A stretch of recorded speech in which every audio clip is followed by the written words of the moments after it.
à tous, bienvenue au webinaire Réduction des micropolluants dans l'eau. Ce second webinaire s'attellera à présenter tous les tenants et aboutissants de la présence de substances médicamenteuses dans les eaux, notamment dans la région Grand Est. Alors, comme je vous l'ai indiqué, il s'agit d'un second webinaire. Le premier webinaire était dédié, lui, à la réduction des plastiques dans l'eau, que ce soit des macrodéchets ou des microdéchets. Un replay a été effectué et est disponible, sur le lien indiqué, ci-présent et il, a présenté notamment, la charte Fleuves sans plastique mise en place par la fondation Tara Océan et déployée au niveau national pour, limiter, l'introduction des plastiques dans les différentes ressources en eau et leur émission vers la mer. Ont été présentées des solutions innovantes de récupération ou de valorisation, recyclage des déchets plastiques et donc vous pouvez retrouver l'ensemble de ces informations sur cette vidéo disponible sur notre chaîne YouTube Hydreos. Donc au programme de cette journée, sur le webinaire, réduction, élimination, des substances médicamenteuses présentes dans les eaux. On va commencer, par, faire un bilan de l'enquête que nous avons menée auprès de centres hospitaliers, EHPAD, pharmacies, vétérinaires, cabinets dentaires pour, justement, avoir, un aperçu, une overview un peu des différentes sensibilités de ces acteurs sur, la présence de substances médicamenteuses dans les eaux. Ensuite, vous aurez une intervention de Jean-François Gérard, qui représente Sebedo, donc un cluster, belge sur l'eau et qui va vous présenter, donc le projet Coming Great dans lequel Hydreos est partenaire, qui, vise à mettre en place une plateforme, d'analyse et de recensement des micropolluants pour ce qu'on appelle la grande région.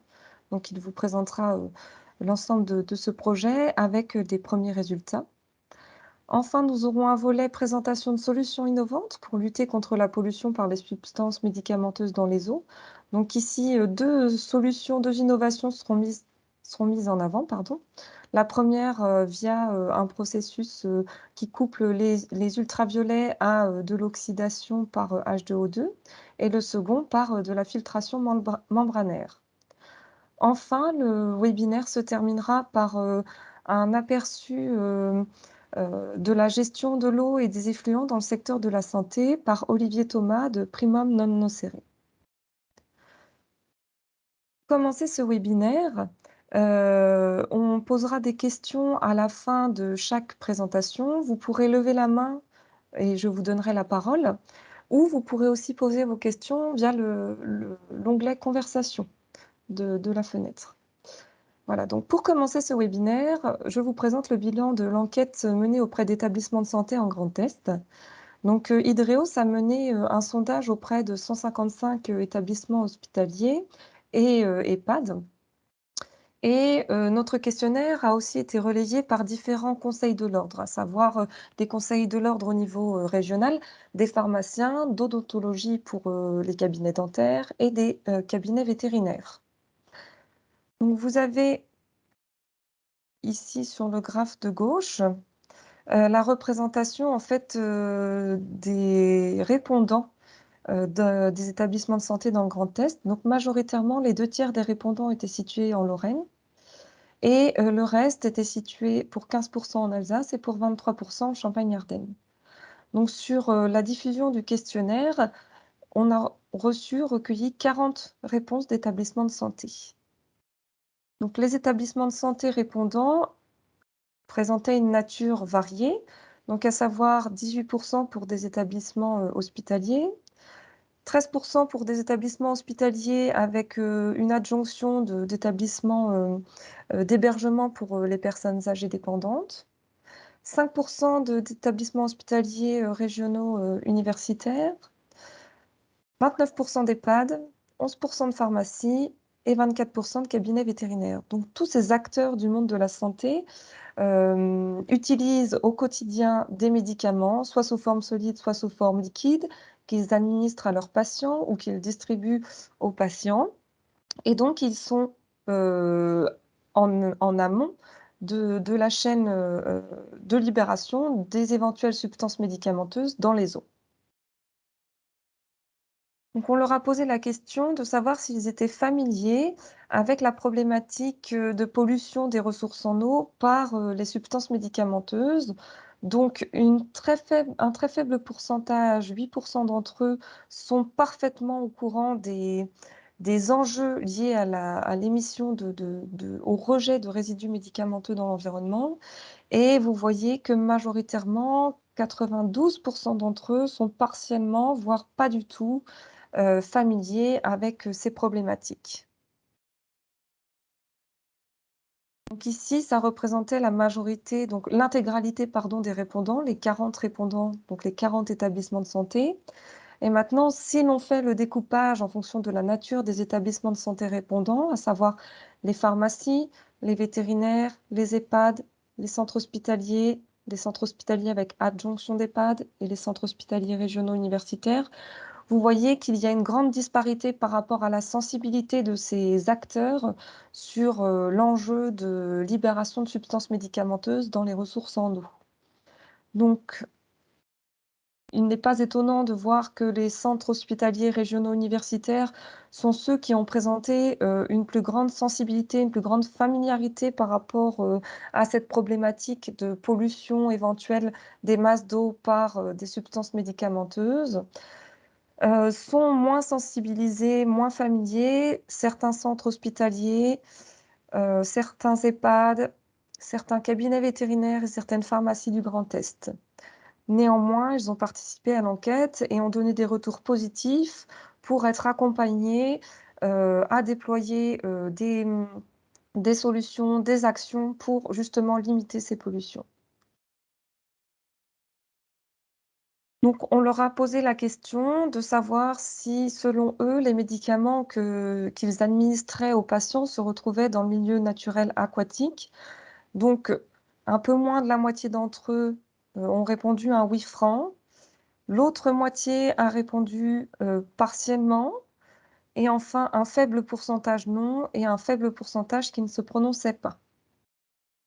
Lorsqu'on leur a posé la question de savoir s'ils avaient connaissance d'établissements de santé qui avaient entrepris des démarches pour réduire à la source l'émission de substances médicamenteuses dans les eaux, quasiment, enfin 39, des 40 répondants, ont indiqué qu'aucun ne connaissait, de modèle ou d'exemple, appliqué, actuellement sur cette réduction à la source. Seulement un établissement en Alsace a indiqué qu'il avait connaissance d'un projet, notamment Cipibel, que je vous présenterai, à la fin de l'enquête, qui est un exemple de levier actionné pour limiter, le l'impact des effluents hospitaliers envoyés dans les steppes de collectivités. On les a aussi questionnés, ces répondants sur, quels risques pouvait représenter l'émission de substances médicamenteuses au niveau du milieu aquatique. Donc majoritairement, ils ont, une forte sensibilité pour, un impact important de la présence de substances médicamenteuses dans le milieu aquatique, et à contrario, c'est plus modéré de l'impact que ces substances médicamenteuses libérées dans les ressources en eau auraient sur la santé humaine. Donc là-dessus, il va y avoir un travail de formation, de sensibilisation à faire auprès des acteurs de la santé pour dire qu'à la fois les substances médicamenteuses représentent, oui, certes, un danger, pardon, un risque important pour le milieu aquatique, mais aussi pour la santé humaine, puisque nous sommes, par exemple, un des consommateurs final de la chaîne trophique, et notamment, si des espèces aquatiques que l'on consomme sont fortement, impactées par ces résidus médicamenteux, nous le serons aussi en accumulant ces substances, à terme. Donc, une fois que ces substances médicamenteuses sont émises, dans les masses d'eau, nous avons posé la question de savoir, quel était leur avis, sur, la capacité d'élimination de ces substances par les stations d'épuration. Donc un très faible nombre des répondants, des 40 répondants, pensent que ces substances médicamenteuses sont complètement éliminées par les stations d'épuration. et la grosse majorité se prononce sur une élimination partielle et un pourcentage plus modéré sur une non-élimination de ces résidus médicamenteux par, les différents traitements opérés au sein des stations d'épuration. Donc pourtant les steppes, on les connaît bien, ce sont des maillons clés pour, capter la pollution, pour rendre l'eau, avec une qualité, et une exigence de remise dans le milieu naturel, contrôlée. Par contre, qu'en est-il au niveau des substances médicamenteuses? Les steppes ont besoin pour éliminer, avoir un fort taux, d'abaissement des substances médicamenteuses avant relargage dans le milieu naturel, d'être équipées par ce qu'on appelle des traitements tertiaires, donc qui peuvent avoir plusieurs natures, plusieurs, heu, cibles, plusieurs procédés, donc soit de l'oxydation avancée dont une des solutions vous sera présentée par, Bruno Seda de Treewater, ci-après, soit de l'ultrafiltration membranaire, qui sort cette fois-ci présentée par Roda Bounassar, de Memsiq et LRGP, en grand test, soit aussi des traitements plus conventionnels, que je qualifierais de plus conventionnels, qui visent tout simplement à piéger les divers, résidus médicamenteux sur, des particules de charbon actif, par, ce qu'on appelle des phénomènes d'adsorption, de rétention. Alors, on a posé la question, aux répondants donc de savoir s'ils avaient mis en place des actions, pour lutter contre les substances médicamenteuses au sein de leur établissement. Donc sur les 40 répondants, tout le monde a répondu et 1 tiers d'entre eux n'a mis, aucune action en place. Les 2 autres tiers sont répartis à parts égales entre des actions de sensibilisation et la mise en place de solutions. Alors, vous avez ici le panel non exhaustif du retour qui nous a été fait. Donc les actions de sensibilisation, déployées concernaient notamment tout ce qui est formation du personnel, des consignes de gestion des déchets médicamenteux et pour les solutions, c'était surtout, ce qu'ils appelaient récupération, recyclage des médicaments et distribution de sacs à urine. Il y a eu très peu de mise en avant de traitement à la source des effluents hospitaliers. Alors, suite à l'enquête, aux résultats de cette enquête, on vous présente aussi des guides de bonnes pratiques qui peuvent être utilisés dans des actions de sensibilisation à mener auprès des personnels, des établissements de santé. Donc notamment, l'État français et la DGS, a publié de nombreux guides de bonnes pratiques pour améliorer la gestion des déchets produits par les établissements de santé et médico-sociaux, que ce soit des déchets de type solide ou de type liquide. Et donc, je vous ai mis, ici, la page de garde et vous avez aussi le lien pour aller télécharger ce guide et pouvoir justement en prendre connaissance et le diffuser auprès du personnel de vos établissements de santé. Enfin, donc je vous avais, parlé, très brièvement, de d'actions, de traitement, de pré-traitement de déchets hospitaliers avant, envoi des effluents, en STEP de collectivité. Donc, notamment le projet CIPIBEL, donc pour site pilote de Bellecombe.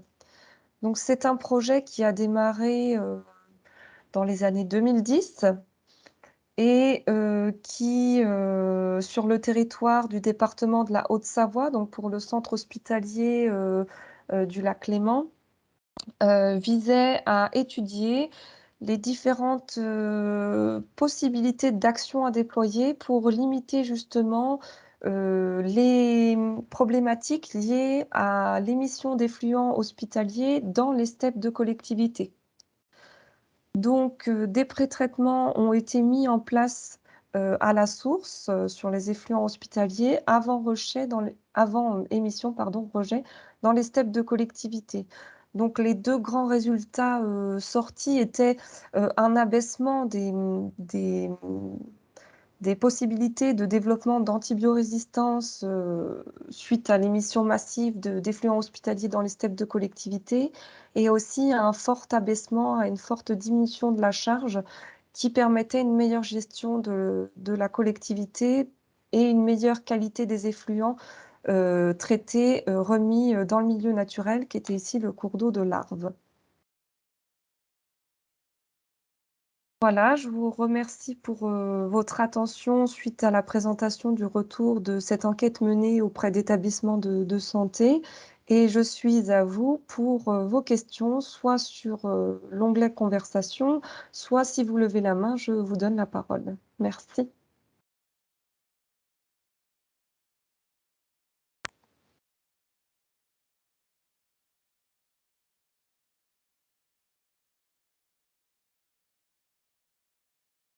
Alors, je vois des mains levées. Hop. Voilà, vous pouvez prendre la parole. Bonjour, donc Corinne Chapelain, moi je suis intéressée par ce sujet pour deux aspects, parce que j'ai travaillé longuement dans la partie dialyse avec des rejets, notamment aussi de médicaments, mais aussi de produits de nettoyage pour les générateurs. Et là maintenant, je suis dans un cabinet de maîtrise d'œuvre qui travaille dans les steppes, donc j'ai les deux côtés. Et je me suis rendu compte que souvent, il y a une question de réglementation qui fait bouger un peu les choses. Est-ce qu'aujourd'hui, il y a des... Parce qu'on en parle depuis très longtemps, le fait, comme c'est le cas à Tahiti, le fait d'imposer des traitements, des rejets, et d'avoir une certaine qualité des rejets. Est-ce qu'aujourd'hui, il y a des choses en cours au niveau de la réglementation? Oui, tout à fait. Je réponds positivement donc à cette question au niveau de la réglementation. Donc, effectivement, il y a une réglementation, très stricte qui est, implémentée, presque chaque année au niveau des seuils, de micropolluants et notamment de substances médicamenteuses qui peuvent être, rejetées en aval de steppes dans le milieu naturel. Donc pour plusieurs typologies de substances médicamenteuses, que ça soit des analgésiques, que ça soit des antihistaminiques, que ça soit des inhibiteurs de tension, que ce soit un panel varié d'effets thérapeutiques et donc par exemple, vous avez pour certaines molécules comme la carbamazépine, comme le diclofénac, comme le paracétamol, l'ibuprofène et tout un large panel, des valeurs seuils à respecter avant de pouvoir relarguer ces effluents traités dans le milieu naturel et donc ces valeurs seuils, vous pouvez y avoir accès notamment sur les différents portails mis à votre disposition comme AIDA, comme l'INERIS, comme aussi les portails des agences de l'eau des différents, territoires, gérés par ces agences de l'eau. Les agences de l'eau recueillent aussi des analyses, aussi bien dans les cours d'eau, superficiels, que, en sortie de steppe pour, informer, la population qui le souhaite, des valeurs, justement, de ces différentes substances médicamenteuses, émises dans l'environnement. Et sachant qu'aussi au niveau européen, il y a une forte, pression qui est faite pour avoir une harmonisation à l'ensemble, de l'échelle européenne, pour, justement, que chaque pays européen qui partage des cours d'eau communs, puisse, avoir la même, législation et agir dans le même sens pour, limiter, la l'émission, de substances médicamenteuses dans les cours d'eau naturels. D'accord, merci beaucoup. Je vous remercie pour votre question. Y a-t-il d'autres questions?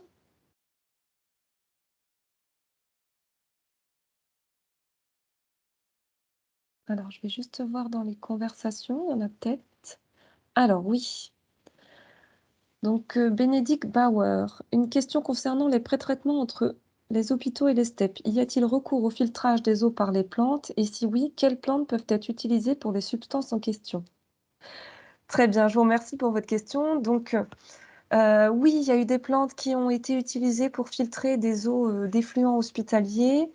Il y a, alors je ne suis plus sûre de centre hospitalier dans lequel ça a été mis en place, mais ce sont des plantes qui sont capables d'accumuler, certains types de molécules, substances médicamenteuses, donc qui comme par exemple des roseaux, il me semble que pour ce cas-là, ce n'était pas des roseaux, mais un autre type de plante accumulatrice, de déchets et que ces filtres, plantés en aval des effluents hospitaliers avaient une forte capacité de rétention de ces molécules médicamenteuses.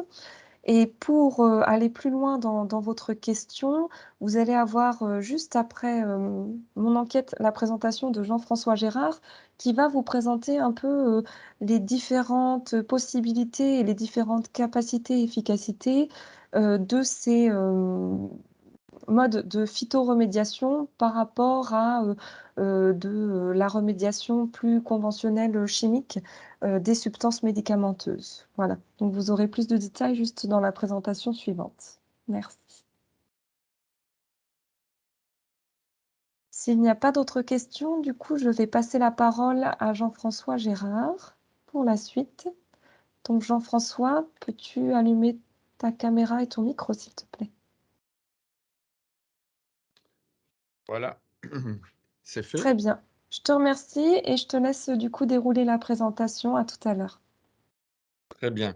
Merci, Marjorie. En tout cas, cette enquête est très intéressante que tu as présentée. Et on voit que la réduction de la pollution à la source est quand même la meilleure des préventions et qu'il reste encore beaucoup de travail de sensibilisation et d'information à faire auprès des professionnels. Euh, Bonjour à tous. Donc, je vais commencer à présenter rapidement les CBDO, ensuite présenter aussi rapidement ce qu'est Interreg Grande Région et décrire le projet Coming Great que nous suivons, qui est la mise en place d'une plateforme dédiée aux micropolluants dans la Grande Région. Alors, le CBDO est un centre de recherche et d'expertise dédié à l'eau, déjà assez ancien au départ de l'Université de Liège en Belgique. Nous sommes toujours en Belgique, mais nous sommes maintenant un centre indépendant de l'université, un centre privé, sous forme juridique d'association sans but lucratif, donc association type loi 1901, avec 3 départements principaux, un laboratoire, un service d'assistance technique aux industriels et au pouvoir public, et un centre de recherche et développement.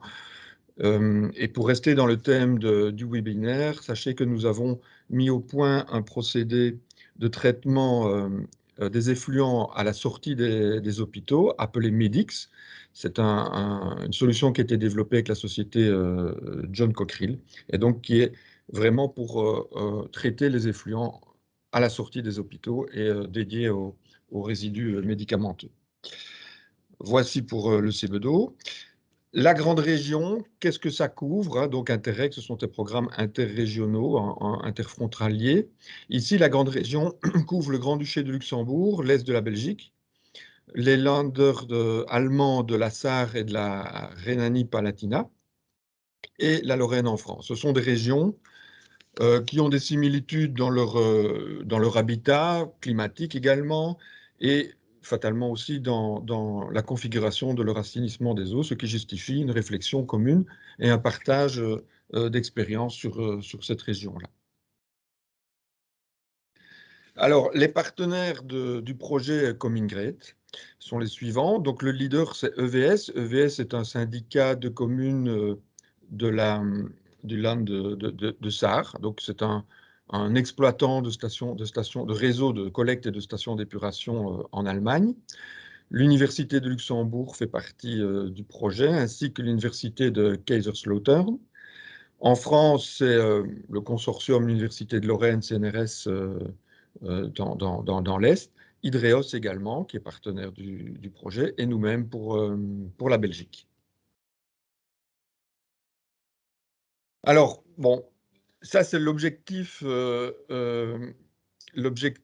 projet. Je vais le lire parce que nous avons mis un certain temps à le résumer et à l'exprimer, et je crois il est bien formulé comme ça. Donc, il a pour objet de rassembler et d'harmoniser les connaissances au sujet des micropolluants dans la grande région, à renforcer les compétences existantes, à transférer des connaissances et à promouvoir la coopération transfrontalière. Donc, l'objectif est surtout de l'information, de partage de l'information et de transfert d'informations vers le grand public et entre les acteurs de la grande région qui sont impliqués dans les micropolluants. Alors, les micropolluants, ici, on s'adresse à l'ensemble des micropolluants, pas seulement aux résidus médicamenteux, mais également les produits phytosanitaires, l'imagerie médicale et d'autres substances produites par l'industrie chimique. Alors, le projet, il y a plusieurs tâches qui sont dans le projet. Je vais brièvement, parce que pour ne pas prendre trop de temps, décrire les tâches principales. Une des tâches est la construction et l'exploitation d'un centre de test et de démonstration. Alors, ce centre est maintenant opérationnel. Il est actuellement sur la station de Bliesen, en Sarre. Donc, je ne sais pas si la carte est assez grande pour que vous voyez où se situe Bliesen, donc à l'est de Metz et Nancy, de Metz en tout cas, et de Luxembourg, que vous voyez sur la carte. C'est une station de 13 000 équivalents habitants qui accueille ce centre. Donc voici, vous voyez les conteneurs, parce que c'est un centre déplaçable, les conteneurs qui abritent les lignes de traitement et le centre de communication. Un des conteneurs donc, abrite 4 lignes de traitement qui sont en test pour le moment, mais qui servent de démonstration. Alors, il y a 2 technologies dites basées sur la nature, qui sont basées sur la technologie des filtres plantés. Donc, il y a une ligne de traitement où on n'utilise que les filtres plantés. Et l'autre ligne de traitement, ce sont les filtres plantés avec un pré-traitement par ultraviolet et l'effet photophantom dont on parlera, et de l'exposé suivant en parlera d'ailleurs un peu plus. Alors, les 2 technologies conventionnelles, à titre de comparaison, donc les filtres à charbon actifs en grains et l'oxydation par ozone suivie des filtres à charbon en grains. Donc, ce sont les 4 lignes qui sont illustrées ici sur le schéma. Toutes sont alimentées à partir des effluents, donc à la sortie de la station d'épuration de Bliesen, qui est une station conventionnelle à bout activé avec un clarificateur et qui respecte les normes habituelles pour le traitement primaire et secondaire. Et donc, le conteneur, avec les 4 lignes de traitement, se positionne en traitement tertiaire. Donc, on voit les 2 lignes de technologie basées sur la nature, enfin, avec les filtres plantés en finition ou en traitement principal, et les 2 lignes charbon actif et puis ozonation et charbon actif en grains. Voici quelques illustrations. Donc la ligne de filtres plantés, donc ce sont des IBC, donc des volumes d'1 mètre cube ou 1 mètre carré remplis de substrat et plantés d'iris et de phragmites. Bon, là, c'était au début de l'installation en hiver, donc les plantes ne sont pas encore très développées. J'ai oublié de dire que la durée du projet s'étale sur 2 ans, ce qui est très court pour un projet Interreg, et qui a démarré en 2020. Donc, le confinement ne nous a évidemment pas aidés dans un projet qui est censé améliorer les communications entre les pays. Et nous avons été aussi un peu freinés par la disponibilité des conteneurs pour lesquels il y avait un problème d'approvisionnement. Enfin bon, maintenant tout est opérationnel. Voici les images donc des filtres plantés qui sont alimentés par arrosage séquentiel. Alors, la ligne 2 est pré-traitée avant les filtres plantés par un skid de réaction photophantom, donc irradiation par UV et réaction au peroxyde d'oxygène avec un ion métallique, ici le fer, comme catalyseur, mais la présentation suivante en parlera plus de cette technologie.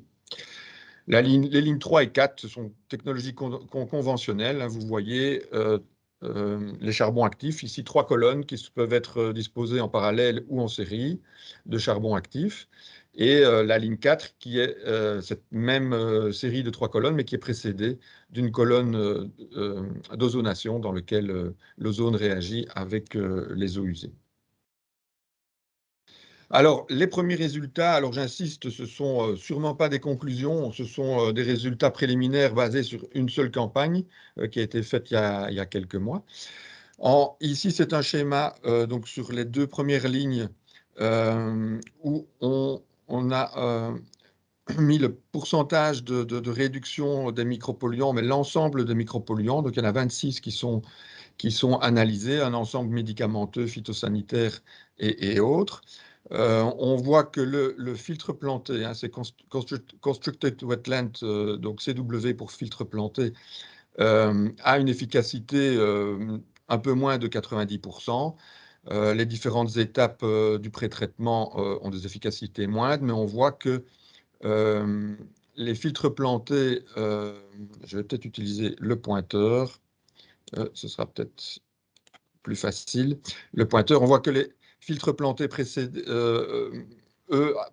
du pré-traitement d'oxydation avancée ont des abattements légèrement supérieurs à 90%, donc supérieurs au filtre planté seul. On voit ici sur quatre micropolluants particuliers la réduction due à la station d'épuration, puisqu'on en profite également pour faire l'entrée station d'épuration, ce qui répond à une des questions qui était posée dans l'enquête.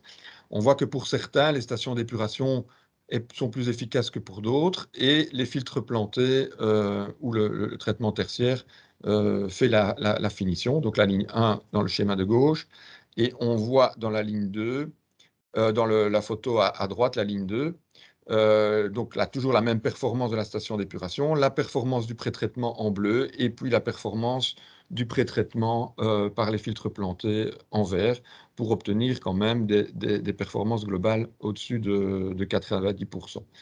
Les filtres plantés ont un avantage qui sont très peu gourmands en énergie. Ce sera un des défis, effectivement, de traiter ces micropolluants, mais avec l'autre défi de réduire les effets les gaz à effet de serre et l'empreinte carbone, qui sont un peu deux challenges antagonistes. Et donc, les filtres plantés est une solution pour des petites et moyennes stations d'épuration, qui est donc faiblement énergivore et également peu coûteuse. Par contre, elle prend de la place, et l'idée du pré-traitement est de dire, ben, est-ce que le pré-traitement pourrait réduire la place exigée par les filtres plantés? Les résultats sur les deux lignes conventionnelles, il y a peu de surprises, parce qu'on sait bien que cette technologie fonctionne, mais nécessite plus d'énergie. Ici, donc, les résultats sur les 4 éléments sont supérieurs à 90%, sauf pour le troisième, le DET, où l'efficacité est moindre par l'absorption de charbon actif. Et lorsque l'on adjoint l'ozone au charbon actif, on voit que là, l'efficacité est bien supérieure à 95%, voire, enfin, sauf pour le troisième, où c'est quand même supérieur à 90%. Encore une fois, ce sont des résultats préliminaires, puisque nous sommes en plein milieu de l'expérimentation. Ça, c'était une des actions qui concernait le centre de test et de démonstration. Ce centre de démonstration, après la période d'Interreg, donc après de cette année, sera disponible. J'en parlerai un peu après. Une autre action était la base de données de micropolluants, donc sur les 4 pays, la récolte de données, qu'est-ce qui se fait dans les 4 pays, mise en forme de ces données, mise en commun de ces données, pour avoir une vue par bassin versant et pas des vues nationales qui sont tronquées par les frontières. Donc, ce sera une base de données géoréférenciée. Bon, là, rapidement, avec évidemment la table des eaux de surface qui sont concernées, une table avec toutes les stations de contrôle sur ces eaux de surface, les résultats et qui sont liés effectivement à la liste de substances qui sont sélectionnées. Donc ça, ce sera intéressant pour le grand public et pour les professionnels d'avoir une vue globale de ce qui se fait dans la grande région. Une autre tâche est la modélisation des micropolluants dans la station d'épuration et dans les cours d'eau.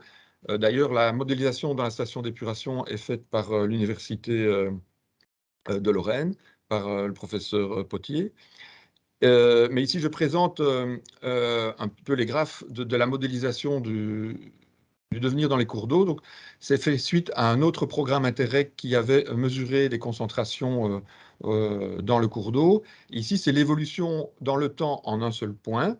Et on voit donc l'évolution au cours de l'année. Et la modélisation montre qu'il faut des algorithmes différents entre l'été et l'hiver. On pouvait s'en douter que, évidemment, pendant l'été, la température faisant, l'effet des UV faisant, ben, la dynamique dans les cours d'eau n'est pas la même, ou la dégradation n'est pas la même des micropolluants, et ça exige donc un traitement différent en été et en hiver. Donc ça permet de simuler le devenir dans le temps. Également, de voir l'évolution le long d'une rivière à un temps donné. Ici, le long de la Blice, on voit l'évolution de différents paramètres au cours au cours de la rivière. Alors, à quoi peut servir cette, euh, cette modélisation, outre l'intérêt scientifique? Eh bien, c'est un outil quand même fort intéressant dans la décision, puisqu'effectivement, l'Europe pousse pour le traitement, enfin pour la disparition, ou en tout cas la réduction de ces micropolluants dans les cours d'eau. Un des moyens sera malheureusement quand même le traitement dans les stations d'épuration. Et, euh, et alors, mais comment faire, comment prévoir ou comment mieux justifier l'implantation de nouveaux investissements? Eh bien, ces modélisations peuvent voir, ici on a simulé un investissement euh, à un moment du cours d'eau, à un endroit du cours d'eau, et on peut simuler, voir l'impact avec l'amélioration de la qualité de l'eau, et voir avec ces modélisations où sont les investissements les plus appropriés, euh, les plus efficaces, puisqu'ils vont quand même impacter les coûts de traitement.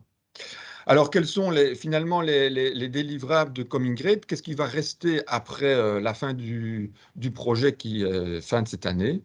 Eh bien, un centre de communication et de démonstration déplaçable. Bon, vous voyez, vous avez vu, ce n'est pas des camions, donc c'est quelque chose qu'on ne peut pas déplacer de semaine en semaine, mais c'est à vocation d'être déplacé au sein de la grande région afin d'informer le public et de démontrer l'importance, euh, enfin de montrer la problématique des micropolluants.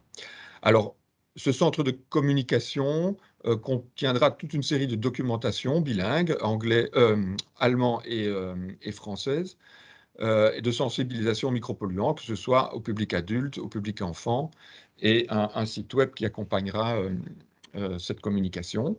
La base de données dont j'ai parlé, et puis des outils pour les professionnels, un guide de conception et d'exploitation de traitement des micropolluants, qui sera issu des expérimentations et de la littérature que nous récolterons, et cet outil de modélisation et de simulation euh, dans les rivières. Donc après cette année, il sera donc possible de faire la demande pour avoir ce centre de communication dans vos régions si vous le souhaitez. Voilà, je vous remercie pour votre attention. Je n'ai pas su parler de tout, mais vous pouvez trouver d'autres informations sur les liens que je communique. Voilà, je suis à votre disposition pour des questions éventuelles. Merci Jean-François. Alors, j'ai vu des mains qui se lèvent, donc Bruno, vas-y. Tu peux allumer ton micro et ta caméra. Oui, bonjour, merci pour cette présentation. J'avais différentes questions.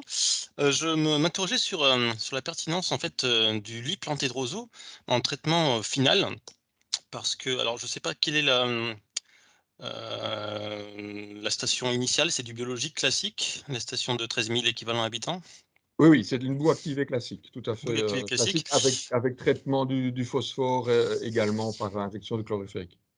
Parce que les plantés de roseaux c'est du traitement biologique également, donc vont plutôt dégrader des molécules biodégradables.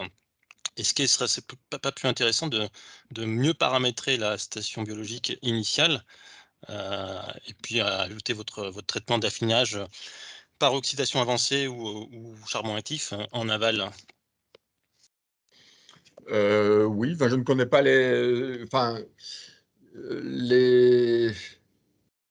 les cinétiques sont quand même différentes. Si c'est un traitement biologique, effectivement, ici, le traitement dans les lits, dans les filtres plantés, c'est un traitement par les micro-organismes qui sont associés au réseau racinaire et qui sont dans le sol. Donc effectivement, c'est un traitement biologique, mais avec des cinétiques et évidemment des temps de séjour très différents. Je ne sais pas si on peut adapter les stations d'épuration existantes dans leurs paramètres de telle façon à ce qu'ils puissent être plus efficaces pour les micropolluants. Et C'est peut-être une donc possibilité. ça me fait, donc venir à une seconde question sur, l'ensemble des micropolluants que vous avez détectés. Est-ce que certains micropolluants, moins biodégradables, passent à travers, les différents traitements? Alors je pense à l'atrazine, alors qu'on retrouve aussi, quand même pas mal, qui est quand même, peu biodégradable, d'où sa détection en sortie de traitement biologique. Voilà, plutôt sur cet aspect, on pourra en reparler, après notre présentation parce que nous on a un lit planté de roseaux mais en traitement initial. On pourra éventuellement comparer nos abattements, c'est très intéressant. On pourra en reparler peut-être, un peu plus tard et ma troisième question, c'était plutôt sur, voilà, sur le comparatif des coûts de traitement. Est-ce que Oui. vous avez déjà des éléments, parce que c'est vrai qu'on peut, combiner pas mal de traitements. À la fin, l'arbitre, c'est quand même le coût du traitement. C'est un des arbitres. C'est un des arbitres. Maintenant, je dis l'émission des gaz à effet de serre et l'empreinte carbone est un autre arbitre. Et c'est vrai qu'il faut un équilibre entre l'efficacité, les coûts de traitement et l'empreinte carbone. Il faudra un équilibre entre ces différents paramètres. On n'a pas encore fait ces coûts de traitement, mais c'est l'objectif du guide d'exploitation que nous devons éditer à la fin du projet. Et effectivement, avoir un chapitre important sur le volet économique. Est-ce que vous avez pris des comparatifs, notamment avec des projets qui ont eu lieu en France? Je pense à Oui, Armistic, oui, ouais, tout oui, ça, bien sûr. On va pas se baser uniquement sur c'est un centre de démonstration qui ne sait pas couvrir tous les tests. Donc, il y aura une large base bibliographique pour faire ce travail. Merci. Merci pour votre question. Merci Bruno. Une deuxième question, donc je donne la main à Maxime. Allez-y Maxime, vous pouvez allumer votre micro. Bonjour, vous m'entendez? Oui, très bien. Bonjour, Maxime Duhamel, je suis chargé de développement et d'innovation au sein de l'association Holositech depuis mars dernier. Je trouve que votre présentation est vraiment formidable. Ça serait bien qu'on reprenne contact parce qu'on est sur des projets similaires de démonstrateurs dans la région Grand Est et sur les micropolluants. J'ai deux questions. C'est sur le matériau des filtres. Vous faites des filtres roseaux. Quel est le substrat utilisé?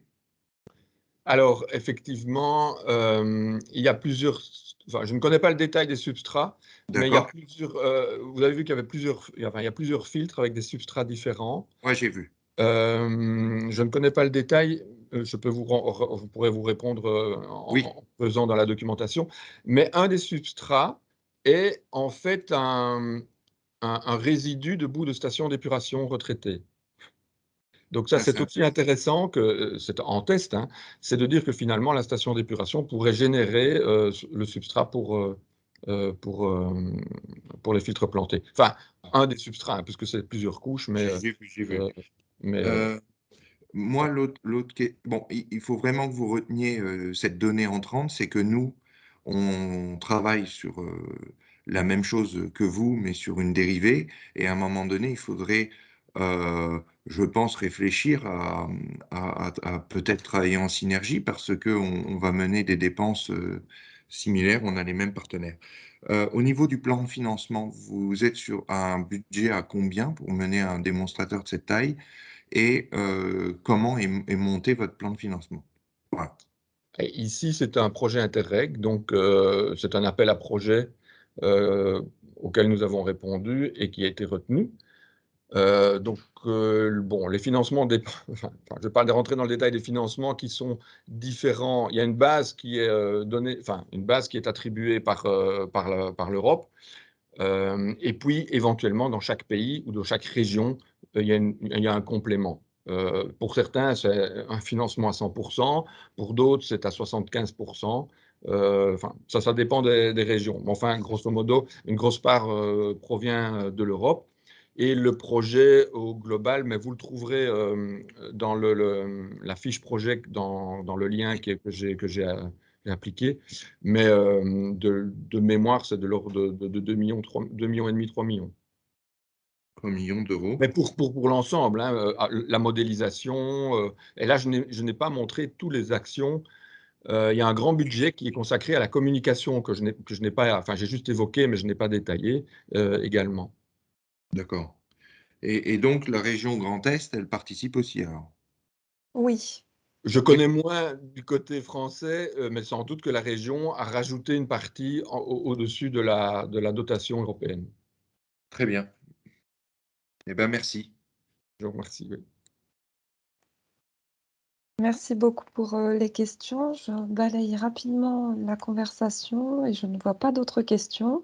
Donc je te remercie Jean-François pour, ta belle présentation et puis, je vais laisser la parole à Bruno Seda et Anaël Gabet pour la suite de la présentation. Donc, Anaël et Bruno, vous pouvez, allumer votre caméra, le micro et puis, demander l'un de vous 2 à prendre le contrôle.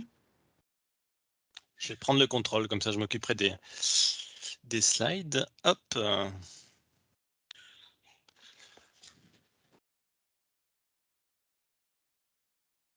J'ai le contrôle. Est-ce que... hop. Oui, super. Voilà, bah, bonne présentation à vous 2. Merci. Donc, on va vous présenter un pilote de traitement des micropolluants en sortie de station d'épuration urbaine, qui est tout simplement un lit planté de roseaux, d'où le lien avec la présentation précédente, c'est parfait. Et en aval de ce lit planté de roseaux, un procédé d'oxydation avancée a été implanté, qui est basé sur la combinaison de l'UV et du peroxyde d'hydrogène. Alors c'est un projet qui a commencé il y a quelques années déjà, donc à peu près en 2013, j'ai fait ma thèse là-dessus. Et puis, à la suite de cette thèse, moi, j'ai créé la société Triwater avec un associé qui a pour but de mettre en œuvre des procédés d'oxydation avancés pour traiter différents effluents. Et on s'est beaucoup concentré ces dernières années sur les effluents industriels. Donc, je fais un petit retour en arrière sur mes années de thèse et puis sur la thèse d'Anaël qui a pris la suite. Alors, elle sera mieux placée que moi pour dire la date. Il me semble que c'était en 2019. Oui, septembre Voilà, 2019. septembre 2019 et qui a repris en fait les essais sur ce pilote.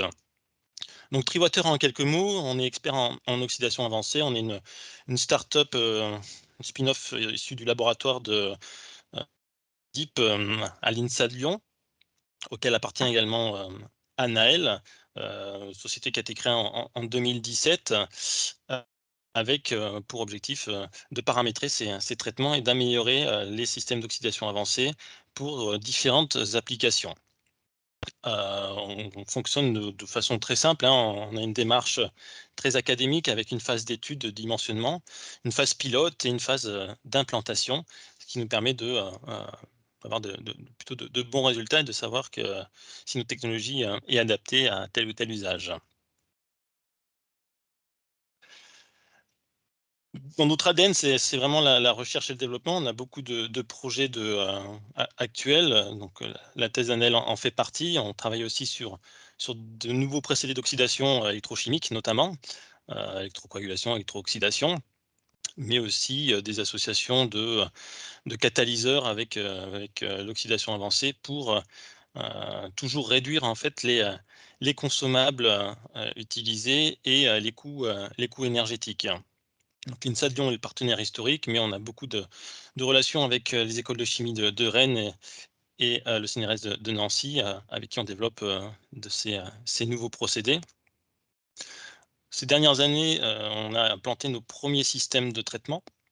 Quelques illustrations ici sur cette slide, et notamment dans l'industrie du papier, où on peut combiner des technologies comme le physico-chimique et l'oxydation avancée pour arriver à des qualités d'eau qui permettent leur réutilisation dans la ligne de process. Donc là, dans le cas particulier, on est sur des volumes d'eau de l'ordre d'une dizaine de mètres cubes par jour, qui sont réutilisés pour du lavage d'imprimantes. Donc là, on est dans de la cartonnerie. C'est actuellement nos activités principales, les eaux industrielles, notamment parce que le marché de traitement des micropolluants en sortie de station d'épuration n'est pour l'instant en France pas assez mûr. C'est pour ça que je posais pas mal de questions sur les réglementations à Marjorie, parce qu'il me semble que l'ibuprofène, la carbamazépine ne sont pas encore réglementés, même si les impacts biologiques ou écotoxicologiques sont de plus en plus heu, présents et à démontrer. Donc je laisse la parole à Annelle qui va vous présenter le projet Ecopole pour lequel elle a pris la suite de ma thèse et donc la démonstration sur le pilote UVH2O2. Oui, merci Bruno. Bonjour à tous. Donc, Anaëlle Gabet, je suis doctorante en troisième année, donc au sein du laboratoire DIP de l'INSA Lyon, mais également de l'équipe photochimie de l'Institut de chimie de Clermont-Ferrand. Et donc, je travaille sur le projet Ecopole, qui est un projet financé par la région Auvergne-Rhône-Alpes. Et donc, comme Bruno l'a dit, on travaille également en partenariat avec Treewater. Donc, mon projet de thèse, eh bien, c'est comme Bruno l'a dit, le développement de procédés d'oxydation avancés pour l'élimination des micropolluants en sortie des petites et moyennes stations d'épuration. On se concentre sur des procédés qui permettent de traiter des petits volumes, des petits débits. Et donc, pendant cette thèse, je travaille à 3 échelles différentes. Donc, dans un premier temps, j'ai mis en œuvre des études plutôt fondamentales sur des très petits volumes. Et le but, c'est de mieux comprendre en fait les fonctionnements et les procédés qu'on étudie. Puisque le but, dans un premier temps, c'était d'essayer de balayer une gamme de procédés assez large. Ensuite, je travaille à l'échelle du pilote de laboratoire. Donc, cette fois-ci, on travaille sur des volumes qui sont un peu plus grands, de manière à étudier plutôt la faisabilité des procédés. Et donc, dans un dernier temps, j'ai travaillé à échelle réelle, donc sur un pilote UVC H2O2 qui permet eh bien, de vraiment évaluer l'efficacité sur un effluent réel et par la suite de pouvoir évaluer des coûts de mise en œuvre, etc. Ah, vas-y Bruno, je te laisse. Donc, l'oxydation avancée, qu'est-ce que c'est? Eh bien, c'est un procédé qui permet donc de désinfecter et de dégrader à la fois les résidus, que ce soit les résidus médicamenteux, hormonaux de pesticides. Donc voilà, aujourd'hui, on se concentre plus sur les résidus médicamenteux, mais on vise un panel de micropolluants qui est un peu plus large. Et donc qui sont, comme on l'a dit déjà aujourd'hui, des molécules qui sont retrouvées dans les effluents de sortie de STEP et qui vont par la suite être retrouvées dans l'environnement. Et donc comment ça fonctionne? Eh bien nous, donc on étudie plus particulièrement le procédé UVC H2O2. Donc par les UVC, on va avoir dans un premier temps une désinfection de l'effluent. Il y a également certains micropolluants qui sont photosensibles et donc qui vont pouvoir être dégradés par les UV. Mais il y en a d'autres qui sont réfractaires aux UV.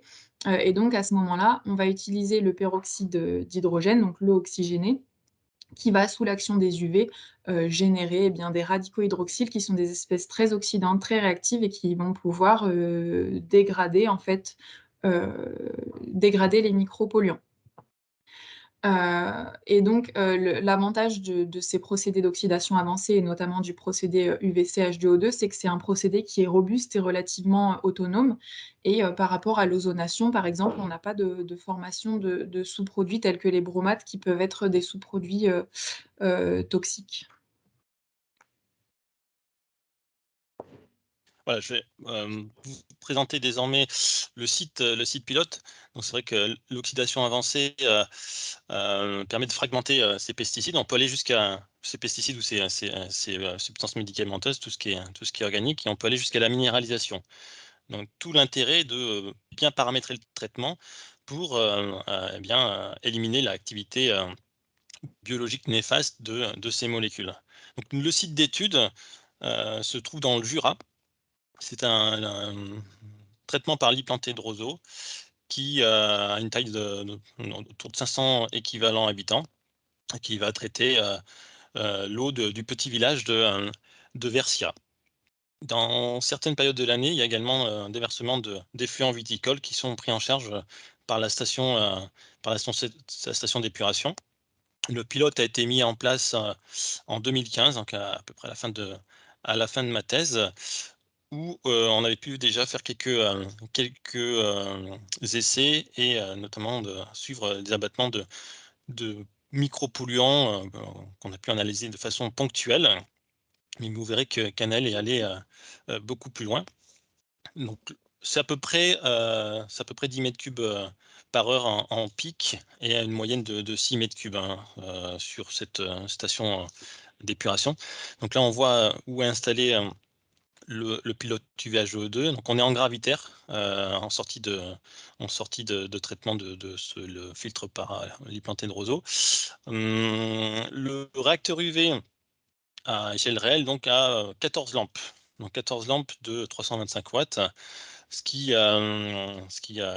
constitue à peu près une émission de 1000 millijoules par centimètre carré. On va dire au courant de cette unité qu'on utilise en oxydation avancée.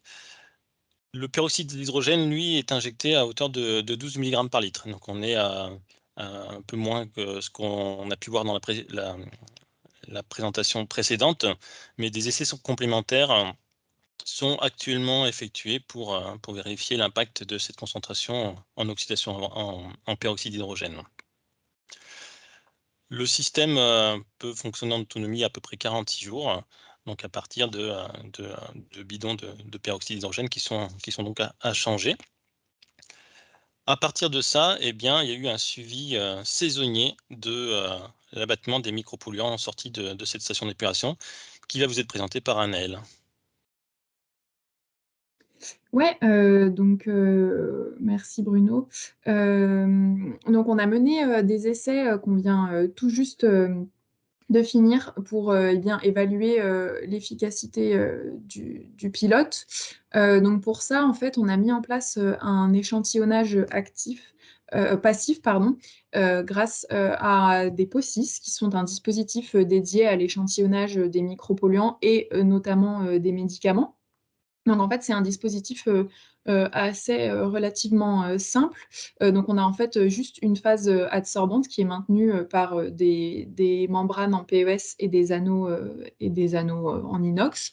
Et en fait, au cours du temps, les médicaments et les autres micropolluants qui sont contenus dans les fluents vont venir s'adsorber sur cette phase. Et donc, on va pouvoir par la suite les désorber et les analyser pour pouvoir revenir en fait aux concentrations qui ont été durant l'exposition dans les fluents. Donc, pour cela, on a mené des campagnes d'exposition de 14 jours. Donc, ça permet d'avoir des concentrations qui sont moyennées dans le temps en termes de composés pharmaceutiques.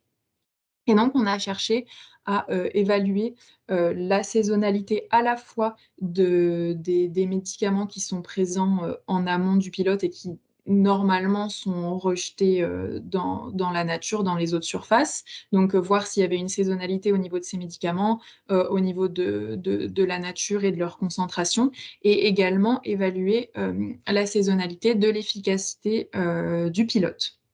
Donc, on a mené, pour ça, une campagne, par saison.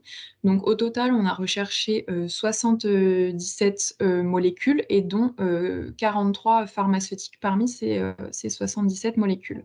Et donc c'est un projet, qui a été mené, donc en collaboration avec, Cécile Miège du laboratoire de chimie des milieux aquatiques, donc le LAMA, de l'unité, Riverly, de l'INRAE, puisque ce sont eux qui ont une expertise, en termes de POCIS, donc de ces échantillonneurs passifs.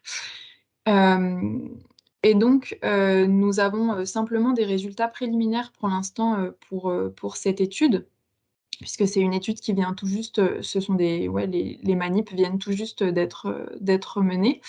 Donc simplement pour vous présenter quelques résultats assez intéressants qu'on a eu pour l'instant. Donc on a eu des premiers résultats pour une campagne d'été qui a été menée en septembre et pour une campagne d'automne qui a été menée fin novembre.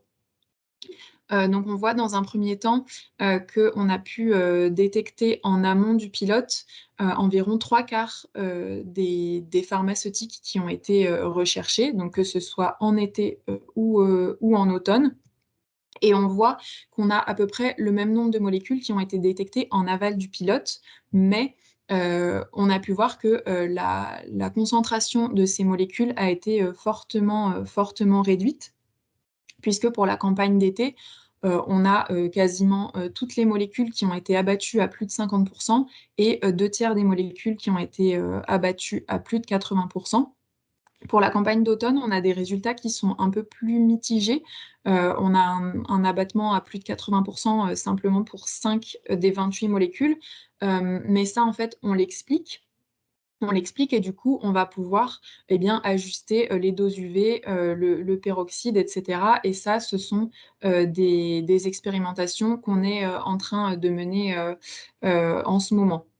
En fait, c'est parce que en automne, on a un débit qui est plus important et donc qui dit débit plus important dit que la vitesse de l'effluent va être plus rapide et donc on a un temps de séjour dans le pilote qui va être inférieur et donc une dose UV reçue par l'effluent qui va être inférieure. Et maintenant, donc pour vous présenter simplement quelques résultats qu'on a pu obtenir sur des médicaments qui sont relativement bien connus, hein, le diclofénac et le kétoprophène, qui sont des anti-inflammatoires, le paracétamol, la carbamazépine. Alors le diclofénac, on sait que c'est une molécule qui est très photosensible, donc là on a des très bons abattements de 96% sur les 2 campagnes, des très bons abattements également pour le kétoprophène. Pour le paracétamol, ce qui est intéressant, c'est qu'on peut voir qu'il semblerait qu'il y a une saisonnalité au niveau du rejet du paracétamol dans les effluents. Et que quand il est présent, donc il a été abattu à 66%, donc c'est quand même intéressant. Mais voilà, c'est encore, comme je disais, des résultats qui peuvent être améliorés. Et pour la carbamazépine, à nouveau, on a des abattements qui sont également satisfaisants. Je vais reprendre la main sur cette conclusion. Donc, le gros avantage de ces échantillonnateurs passifs, c'est de pouvoir évaluer le procédé sur un très large panel de micropolluants.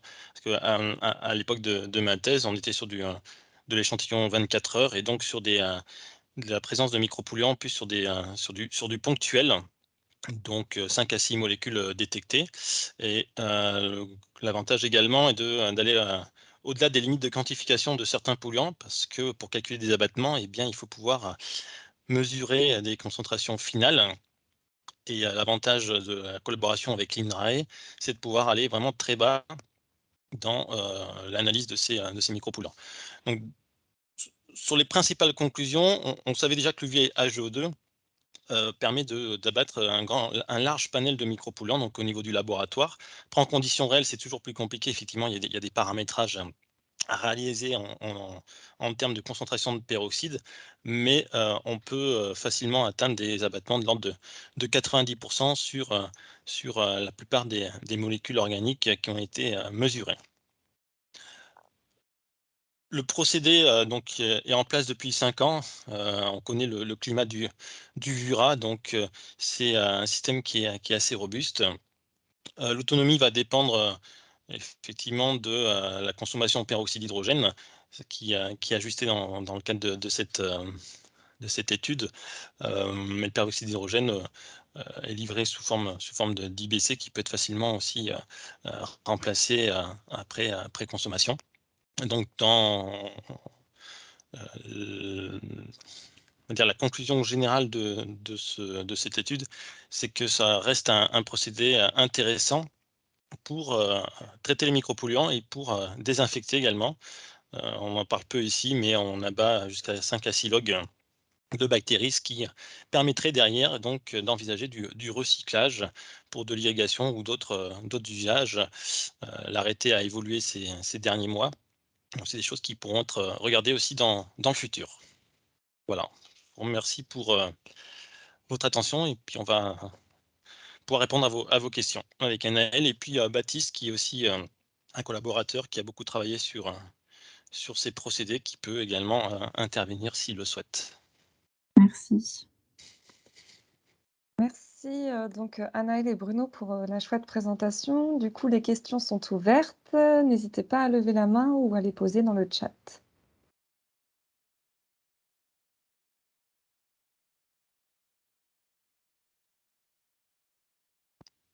Alors, je donne la alors, oh là, il y a beaucoup de questions, donc on va peut-être d'abord commencer par le chat. Alors, est-ce que Bruno ou Anaël, vous pouvez rappeler le nom de l'échantillonneur passif? Oui, ce sont des POCIS, donc c'est l'acronyme pour, Polar Organic Chemical Integrative Sampler, quelque chose comme ça. Ouais, et pour lesquels nous nous sommes donc, rapprochés, du LAMA, de l'INRAE, donc puisque c'est un laboratoire qui a une grande expertise, en la matière. Très bien. Je sais aussi qu'il y a des échantillonneurs passifs qui sont développés en ce moment du côté de Limoges, par une spin-off aussi, issue de l'université de Limoges suite à, quelqu'un qui a fait sa thèse, donc je pourrais aussi vous donner son contact si jamais, vous ciblez d'autres types de molécules. Donc la deuxième question du chat, c'est, Camille Masselet: «Prenez-vous en compte le coût économique et environnemental de ce traitement assez énergivore?» Alors oui, tout à fait, donc il y a à l'issue des études d'Anaël, il y a des, OPEX qui vont être calculés. Donc à l'époque de ma thèse, on était à peu près à 30 centimes du mètre cube. Ça a évolué parce que, il y a différents micropolluants et les doses en peroxyde d'hydrogène sont un peu plus faibles. En termes, énergétiques, on est à peu près à 4 kWh, donc c'est une grosse, plaque de cuisson. Donc ça c'est, effectivement, supplémentaire, des coûts supplémentaires pour la station, par les plantées de roseaux, parce qu'elles sont un peu énergivores. Mais sur, une station plus conventionnelle, on est sur des coûts énergétiques qui sont relativement, accessibles. Après donc il y a toutes, des parties de développement sur la possibilité d'utiliser des énergies solaires ou autres pour pouvoir alimenter ce type de process et comme je le disais également, heu, on a beaucoup de projets R&D sur la mise en œuvre en fait de catalyseurs ou de systèmes permettant de, diminuer en fait les coûts énergétiques. Donc avoir des mêmes résultats pour un coût énergétique moindre. Merci et donc je laisse la main à Corinne qui a une question à poser. Oui, rebonjour. Donc j'ai déjà posé les questions tout à l'heure, je ne me représente pas. Pour faire le lien par rapport à la présentation précédente, justement, là, vous mesurez l'efficacité du système rajouté, mais est-ce qu'il y a déjà aussi une mesure qui est faite sur l'abattement par les filtres? Puisqu'on a pu voir que cette solution permet aussi, pas forcément entièrement, mais permet aussi de faire un certain abattement suivant les molécules. Est-ce qu'il y a une comparaison qui peut être faite actuellement ou c'est une étude complètement différente? Oui, alors, c'est sûr qu'il y a déjà un abattement, qui a lieu, lors du traitement par fil planté de roseau au niveau des micropolluants et des pharmaceutiques. Mais c'est vrai que c'était pas du tout l'objet de notre étude. Nous, on s'est vraiment concentrés sur les micropolluants qui sont justement réfractaires à ces traitements parce qu'en fait, les traitements biologiques et les fils plantés de roseau, ce sont des traitements qui sont mis en œuvre assez largement aujourd'hui et qui néanmoins relarguent quand même des micropolluants. Et donc nous, l'objectif, c'était vraiment de venir étudier cet effluent de sortie de ces procédés et de pouvoir améliorer le traitement, puisque on a pu voir, notamment grâce à notre étude sur les POCIS, qu'il y a encore de nombreux micropolluants et de nombreux pharmaceutiques qui sont réfractaires, qui ne sont pas traités lors de ces traitements par fil planté de roseau. Je dirais en complément d'Anaël sur le fait que les plantés de roseau, les abattements de micropolluants ont été réalisés dans le cadre d'une autre thèse au niveau du laboratoire. Donc, on devrait pouvoir trouver certaines données, mais ça reste donc un traitement biologique et on devrait retrouver des abattements similaires à ce qui a pu être présenté juste auparavant. Grosse problématique, c'est le coût des analyses. Coût de problématique d'analyse des micropolluants font qu'il faut se concentrer sur certains points et Anaël s'est concentré sur la sortie du les plantés de roseau. D'accord, merci beaucoup. Et au niveau moi j'ai une question du coup, je me permets. Au niveau des paramètres physico-chimiques des effluents qui sortent du lit de plantés de roseau, est-ce qu'il y a une variabilité qui joue sur la capacité du traitement UV H2O2 en aval? Notamment, je pense à la concentration en nitrate et phosphate en sortie de filtres plantés de roseau. Est-ce que ce sont des paramètres qui vont influencer la capacité du procédé UVC H2O2 à abattre les substances médicamenteuses cibles?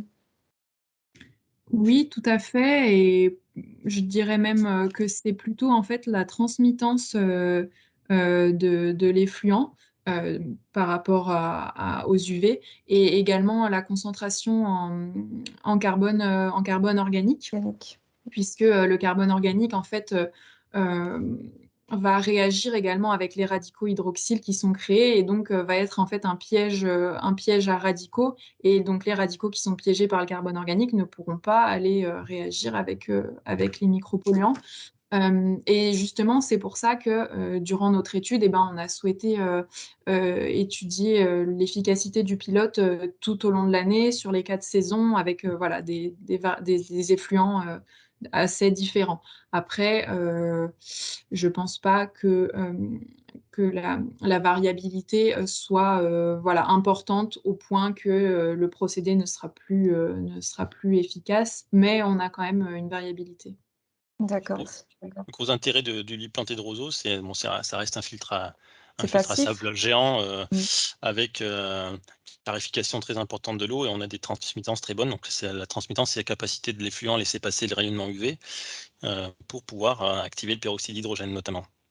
Oui, tout à Et fait. donc sur les études d'Anaël, ça nous intéresse beaucoup parce qu'on peut s'adapter à ces variations. Nous, on utilise beaucoup de capteurs en temps réel maintenant, qui nous permettent notamment de détecter que ce soit le COT ou la DCO, et qui nous permettrait de faire varier le traitement ou la concentration en peroxyde d'hydrogène en temps réel en fonction de la qualité d'eau entrante. Donc OK. pour adapter vraiment le traitement au juste point. Merci. Et une dernière question, tu évoquais justement la nouvelle réglementation sur le reuse. Et au niveau des volumes qui sont générés et qui pourraient être déployés sur de l'irrigation, si ça correspond aux exigences réglementaires, est-ce que ce sont des choses complètement envisageables? Ou comment est-ce que c'est des questions sur lesquelles vous avez déjà réfléchi? Moi, je l'avais envisagé à l'époque de ma thèse, c'était moins le sujet de la thèse d'Anaël. Donc là, on est sur du 6 m3 par heure de mémoire, donc ça reste des petits volumes, hein, c'est une petite station d'épuration. L'arrêté se focalise également plutôt sur la microbiologie. Il y a très peu d'intégration de cette problématique de produits, de micropolluants, de produits pharmaceutiques en général. Donc là, l'un des axes à creuser, c'est effectivement replonger le nez dans ce nouvel arrêté pour vérifier que les qualités d'eau sortantes pourraient être utilisées pour de l'irrigation ou pour d'autres usages, hein. Mais dans le cas du contexte de cette station d'épuration, ce serait plus de l'irrigation. Je te remercie. Donc je vous remercie, Anaëlle et Bruno et puis, je vais, laisser la parole à Rhoda qui va prendre la suite. Donc Rhoda, je te bascule en tant que présentateur. Comme ça, tu vas pouvoir prendre le contrôle. Donc on te voit, Ah, c'est on parfait, t'entend. c'est parfait. Merci Marjorie. Ah, je prends le contrôle. Voilà et tu peux, donc Voilà, c'est bon. Je passe au voilà. Donc super. merci Marjorie pour l'invitation, puis bonjour à tous.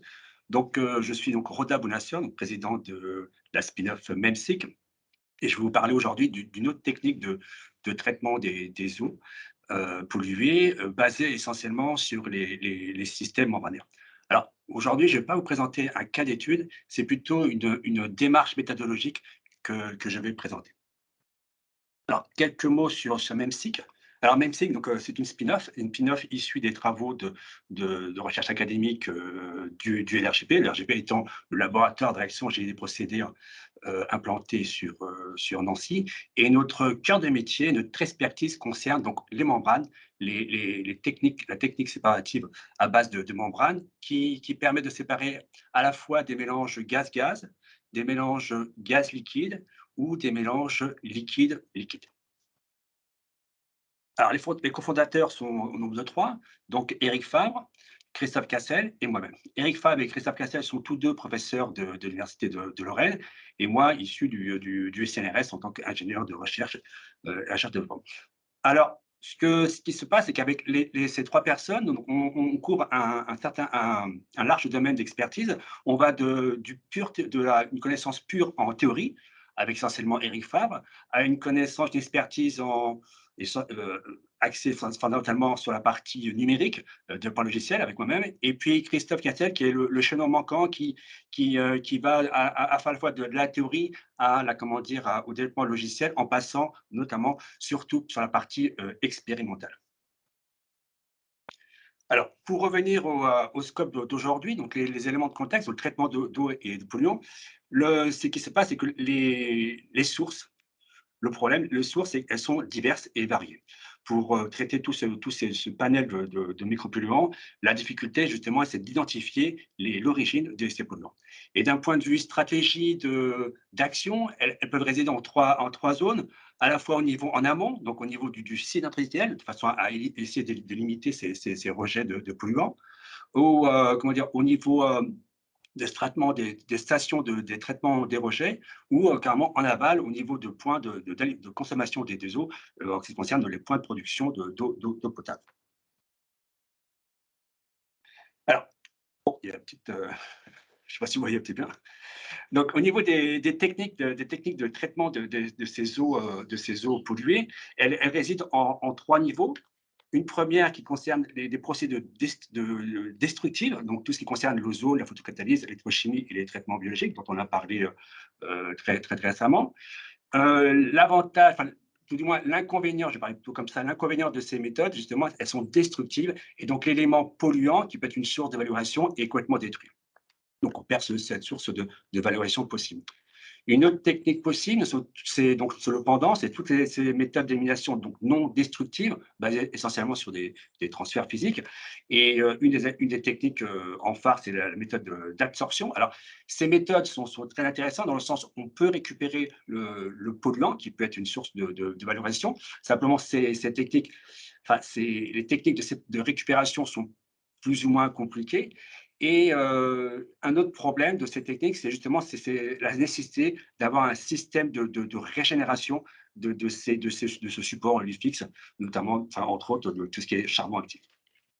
Alors moi, aujourd'hui, je vais vous parler d'une 3e technique qui concerne donc les techniques de membrane, technologie membranaire, et essentiellement tous les principes de nanofiltration et d'osmose inverse.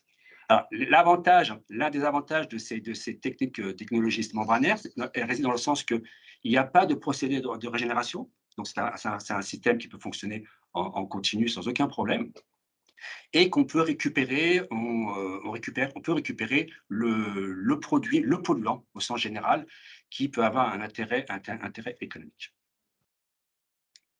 Alors, c'est sur ce point-là que va se concentrer ma présentation. Alors, au niveau de ces techniques, de ces procédés membranaires pour séparer les polluants, notre méthodologie, elle réside sur 3 niveaux. Le premier concerne la membrane, donc véritablement la partie en contact avec le polluant et qui va permettre justement la récupération ou la séparation de ce polluant de son milieu liquide. Deuxième moyen d'action, il concerne le module. Donc le module composé de différents modules, de différentes membranes, et qui va permettre justement cette séparation membranaire.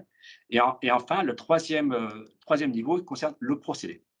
Donc c'est une démarche multi-échelle qui part véritablement de la membrane, donc de la localisation in situ au niveau du système, au procédé complet de séparation de ce milieu polluant. Alors, je ne présenterai, comme je l'ai dit, je ne présenterai pas de cas d'études. Alors, pour différentes raisons. L'une principale, c'est que toutes les études qu'on a effectuées, elles sont couvertes par un secret, enfin, sont couvertes par un NDA. Et donc, il nous est interdit de parler à la fois de la nature des polluants traités et même des process qui ont permis la récupération.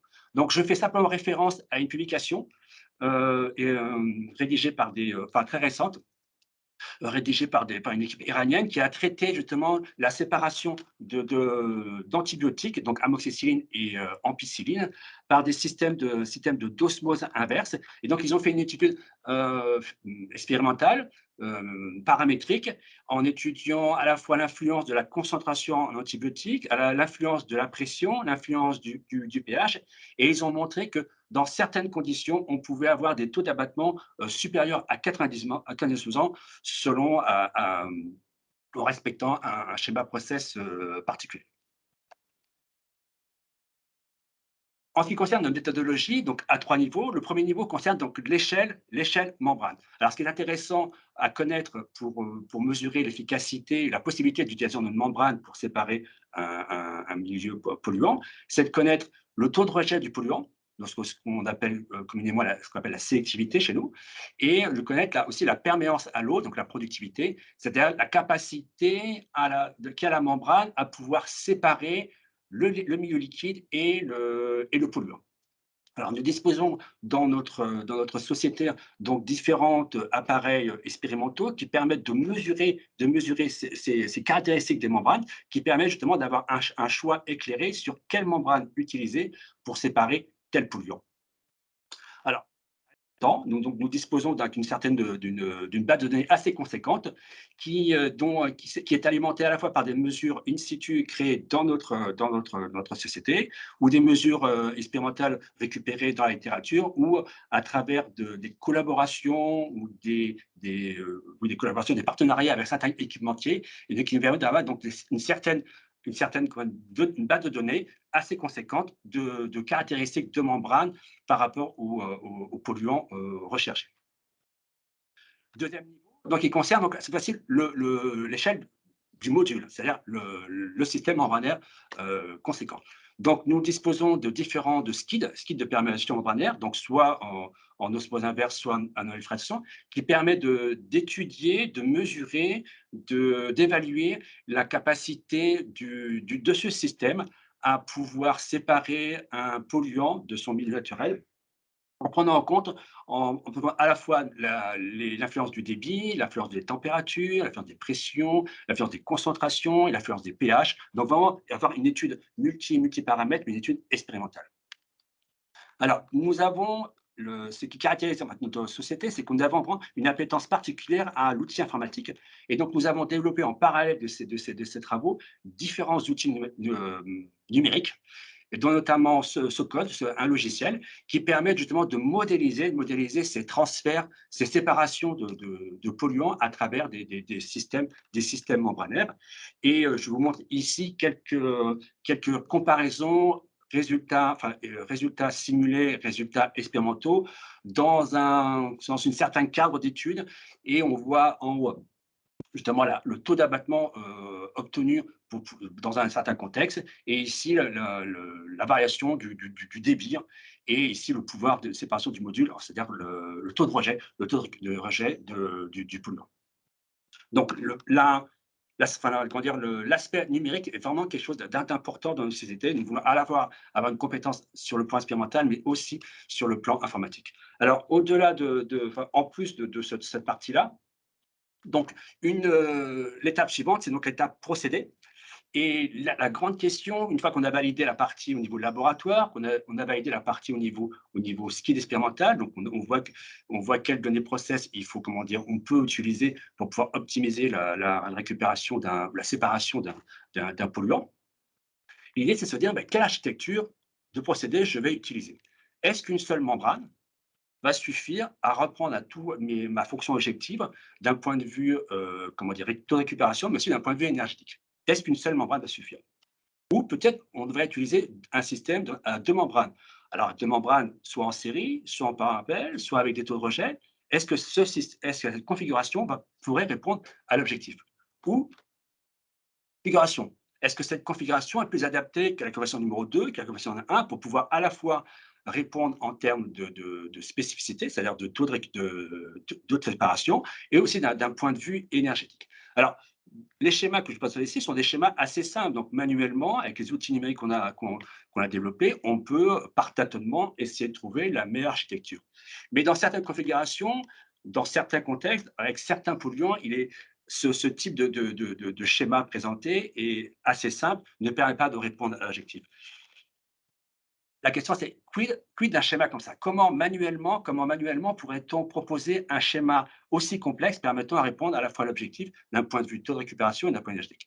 Eh bien, nous avons développé nous sommes dans une phase de développement d'outils logiciels qui permet justement de répondre à cette problématique afin de proposer la meilleure architecture possible, répondant automatiquement, répondant à la fois à une consommation, à la problématique énergétique, à la problématique environnementale, bien évidemment, et aussi à la problématique efficacité, c'est-à-dire récupérer le maximum de composants polluants.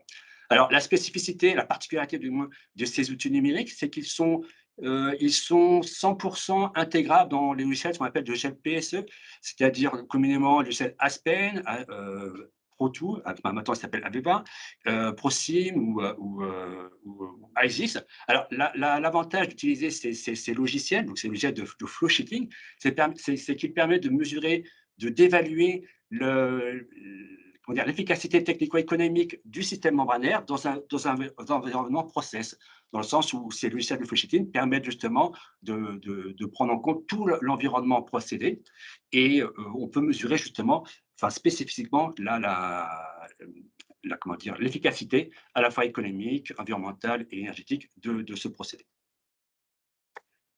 Arrive à la fin de ma présentation. Donc, la seule chose, ce que je voulais principalement axer, c'est sur l'approche multi-échelle de la démarche de notre société. C'est-à-dire, à la fois, on part de la partie membrane à la partie module, pour finir à la partie procédé, et avec une forte connotation à la fois expérimentale et surtout, je dirais surtout, simulation, qui permet justement de modéliser et d'optimiser les procédés.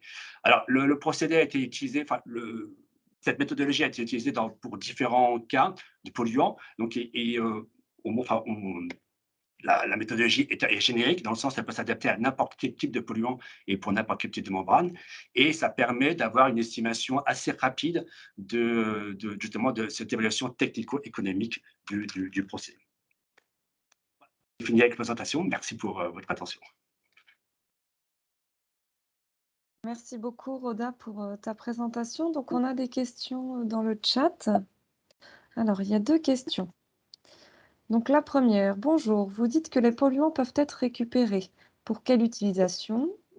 et le procédé ne supprime pas d'autres substances naturellement présentes dans l'eau. Donc il y a 2 questions. Quelle est l'utilisation des polluants récupérés par les membranes? Quelle est la visée de leur valorisation? Et la deuxième, est-ce que ça peut éventuellement, être délétère ou positif pour des substances naturellement présentes dans l'eau? Alors, pour répondre à la première question, je ne vais pas y répondre directement dans le sens où chaque industriel au sens large a son intérêt à pouvoir récupérer ou pas un produit. Je dirais simplement que récupérer un produit, dans certains contextes, dans certains cas d'études, je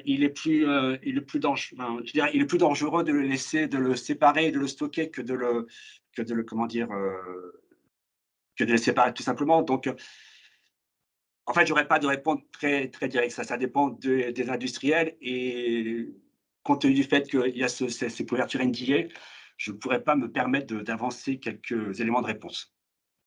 Parce La seule chose que je peux dire, qu'éventuellement c'est que dans certains cas, il s'avère que certains composés ont des intérêts pas économiques directs, mais ils rentrent dans la composition, dans une interprétation d'un certain composé et ça peut avoir un intérêt de pouvoir récupérer ce polluant. Alors ce polluant avec un éventuellement P majuscule. oui et éventuellement, merci Roda, pour, admettons, les établissements hospitaliers, leurs effluents qui sont peut-être chargés en certaines molécules thérapeutiques qui leur coûtent cher à acheter, est-ce qu'eux pourraient-ils en récupérer certaines ciblées pour un intérêt, technico-économique et via leur laboratoire interne, faire de la séparation et de la reprécipitation, purification pour redistribuer, aux patients? Est-ce que ce Tout à sont fait. des voies envisageables? Oui, hein, bien sûr. Tout à fait. Et puis de toute manière, on est tous ancrés dans ce qu'on appelle l'économie circulaire. Et donc, le trend aujourd'hui, c'est récupérer et pas détruire. Donc, dans cette mouvance, enfin, on s'inscrit parfaitement dans cette mouvance d'essayer de récupérer pour une utilisation future. Très bien, merci. Pour, la suppression éventuelle de substances naturelles présentes dans l'eau, est-ce que tu as des éléments de réponse à donner? Un raisonnement de réponse, c'est que oui, effectivement, effectivement, la membrane, elle est sélective, mais son taux de sélectivité n'est pas de 100%. Donc, de fait, dans le produit rejeté, il y a une part parfois non négligeable d'un composé d'intérêt. Et c'est tout l'intérêt de notre démarche, qui part vraiment de laboratoire à la partie, comment dire, process et puis pour la partie simulation, qui permet justement d'optimiser, de régler justement ces données process, qui permet de diminuer au maximum la perte, on va dire, de composés d'intérêt. Mais obligatoirement, ces techniques de séparation ne sont pas à 100%. Et c'est ce qui est, entre guillemets, l'avantage des méthodes destructives qui, elles, détruisent tout. Là, justement, on ne détruit pas tout, mais le pendant, c'est que parfois, on perd des composés à l'intérieur. Merci et donc la deuxième question, c'était sur, une question, côté économique. Quelle est la pertinence de récupérer par exemple, certaines substances médicamenteuses, par exemple, à des métaux rares, par exemple? Quel est l'intérêt de je n'ai pas trop bien compris la question. Quel est l'intérêt de De récupérer des substances médicamenteuses par rapport à par des métaux rares. tout dépend le prix du coût le prix de la bourse de ces composants. En fait, c'est tout ça, la réponse, elle est directement liée à la bourse. Certains composés sont plus intéressants, enfin, ont une valeur ajoutée très importante et donc mettre en place ces systèmes de séparation a un intérêt, financier très important. Très Donc bien, pour de merci Roda. l'aspirine ou du paracétamol, je ne suis pas sûr que c'est vraiment intéressant. Mais pour certains composés, sur lesquels vraiment c'est pour lesquels on nous contacte, il y a véritablement un intérêt économique fort. Super, merci beaucoup Roda. Merci. Donc s'il n'y a pas d'autres questions, je vais laisser la main à Olivier Thomas, et merci encore Roda. Merci. Donc Olivier, tu peux partager donc, ta présentation vu que je ne l'ai pas incluse. Oui, eh bien, ça ne devrait pas tarder. Est-ce que tu C'est l'as bon. à l'écran? Oui, Eh bien, je c'est te laisse. parfait. Merci. Merci beaucoup. Tout d'abord, Marjorie, bravo, parce que c'est très rare d'aborder le sujet des résidus de médicaments dans l'eau, et je vais parler plus globalement des effluents liquides et médicamenteux dans le monde de la santé. Donc, un grand bravo pour cette organisation. Donc, nous sommes une agence de conseil basée à Béziers, primum non nocere, du serment d'Hippocrate. On est une équipe de 35 personnes. On accompagne des établissements de santé sur tout le territoire, sur leur stratégie relative à la responsabilité sociale et sociétale. Et bien sûr, un des chapitres, c'est ce qui touche à l'empreinte hydrique. J'ai découvert ce sujet en 2008 très précisément en lisant le rapport de l'Académie de pharmacie que je vous mettrai en lien tout à l'heure. En 2008, j'ai expliqué qu'à l'époque déjà, il y avait des résidus de médicaments dans l'eau de boisson, dans tout type d'eau, que ce soit l'eau du robinet, l'eau de rivière, l'eau en bouteille. La santé, on n'en a pas forcément la conscience. C'est un secteur qui est totalement hydrovore, surtout à une époque où on sait que d'ici 2050, on va devoir doubler la consommation d'eau potable dans notre pays. Et quand on est acteur dans un système qui est hydrovore, eh bien, il y a de quoi se poser des questions pour essayer de réfléchir à comment réduire cette empreinte hydrique et aussi l'empreinte relative aux effluents liquides et médicamenteux. Alors, quelques chiffres. Vous avez été très technique jusque-là, je vais être plus généraliste, mais je vais quand même vous donner quelques chiffres qui me paraissent très importants à connaître quand on travaille dans le secteur de la santé.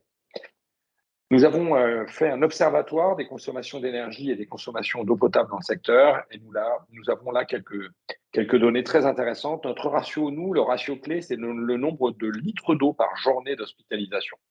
En clair, on sait à peu près qu'un Français, c'est dans un bâtiment de 4 personnes, selon les chiffres de l'ADEME, ce sont 132 litres par personne pour 4 personnes dans un pavillon.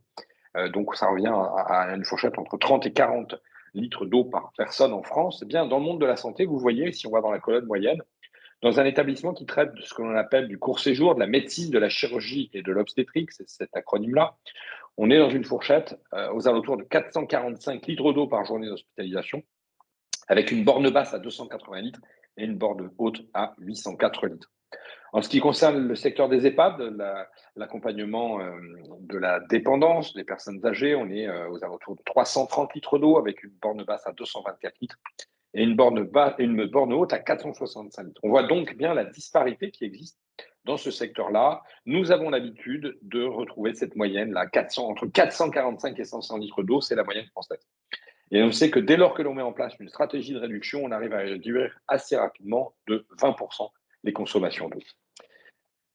Dans le bilan d'émissions de gaz à effet de serre, qui est obligatoire dans les organisations en France, eh bien, je suis toujours très étonné de voir qu'il n'y a pas dans le tableur la consommation d'eau. Eh bien, nous avons créé un outil en ligne qui permet de faire l'empreinte, le bilan d'émissions de gaz à effet de serre, mais dans lequel on rajoute les consommations d'eau. Vous voyez là à l'écran un établissement de santé que nous avons anonymisé et on a mis en lumière le nombre de mètres cubes d'eau qui ont été prélevés, qui ont été utilisés c'est ce qu'on appelle cette eau invisible, pour alimenter en énergie un hôpital français aujourd'hui. Donc ce sont des chiffres qui sont absolument colossaux et il me paraît très important à l'issue des législatives que des députés prennent en main et en considération que dans l'empreinte carbone des organisations françaises, on prenne aussi en considération l'empreinte hydrique.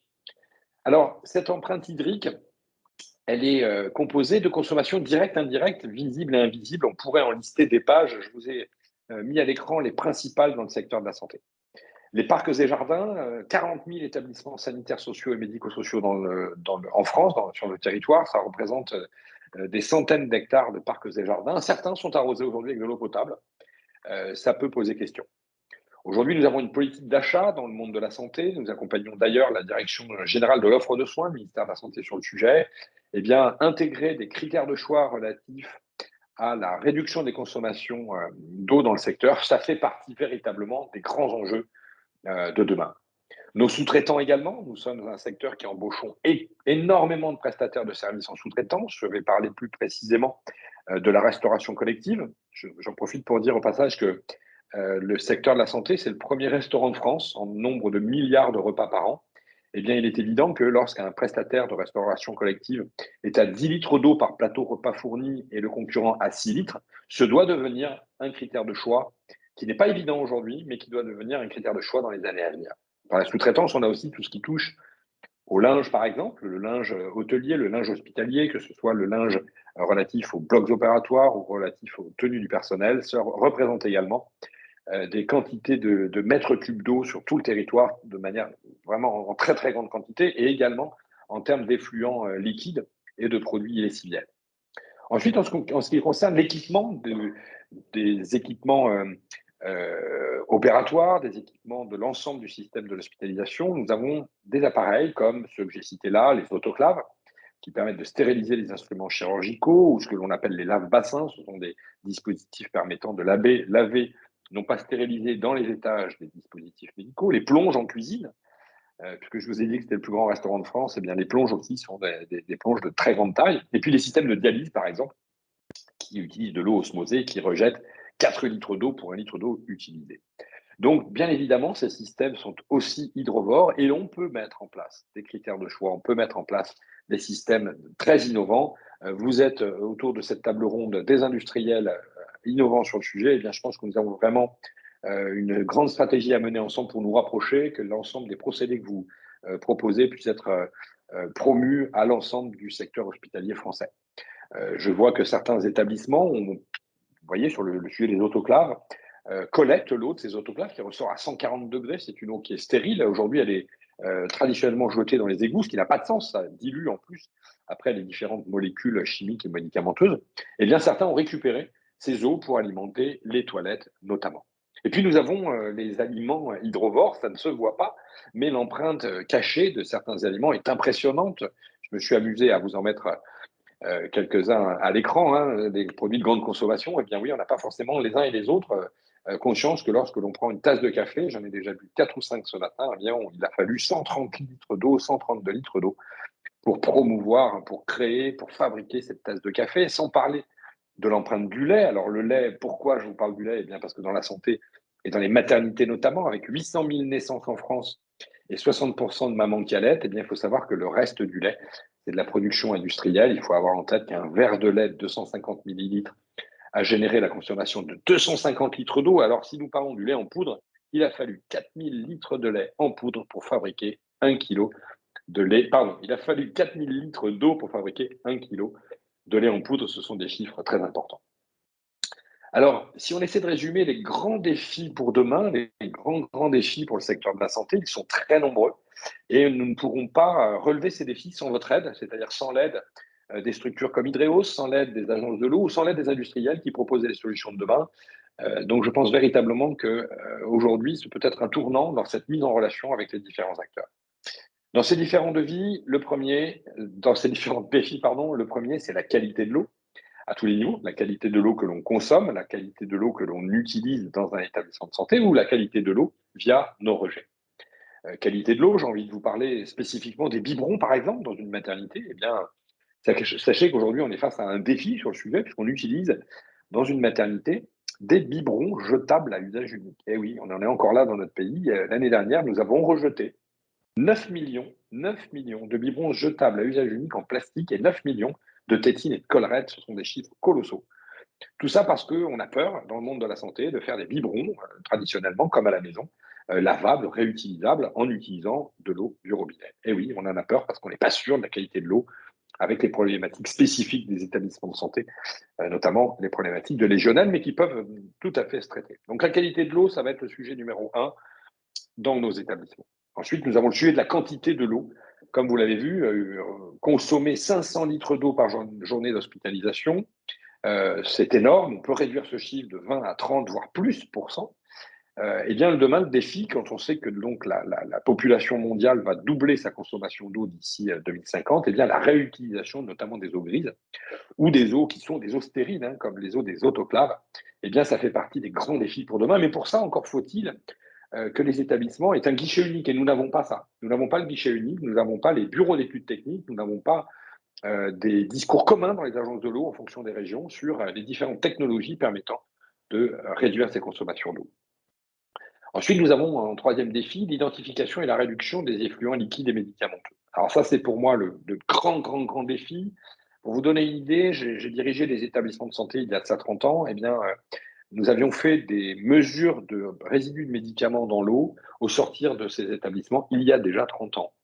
Et rien n'a changé. C'est-à-dire que c'est même pire, c'est-à-dire que ces effluents liquides et médicamenteux ont augmenté depuis ces dernières années. Donc, premièrement, les identifier. Deuxièmement, les réduire. Ça fera partie des grands défis. Les grands défis de demain. Et puis, les antibiotiques, l'antibiothérapie en France, la consommation d'antibiotiques est énorme. On n'en parle jamais, mais ces antibiotiques que nous rejetons via les excrétas humains ou animaux dans l'eau qui ne sont pas traités par les stations d'épuration, eh bien, ces antibiotiques génèrent la création de bactéries multirésistantes. Eh bien, chaque année, 12 000 décès en France par ces bactéries multirésistantes, hein, on n'en parle pas, mais ce chiffre est également en augmentation.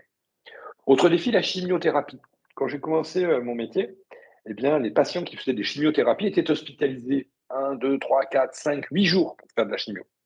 Aujourd'hui, 80% de la chimiothérapie est en ambulatoire. Je viens dans l'établissement, je subis mes séances de chimio et je rentre à la maison.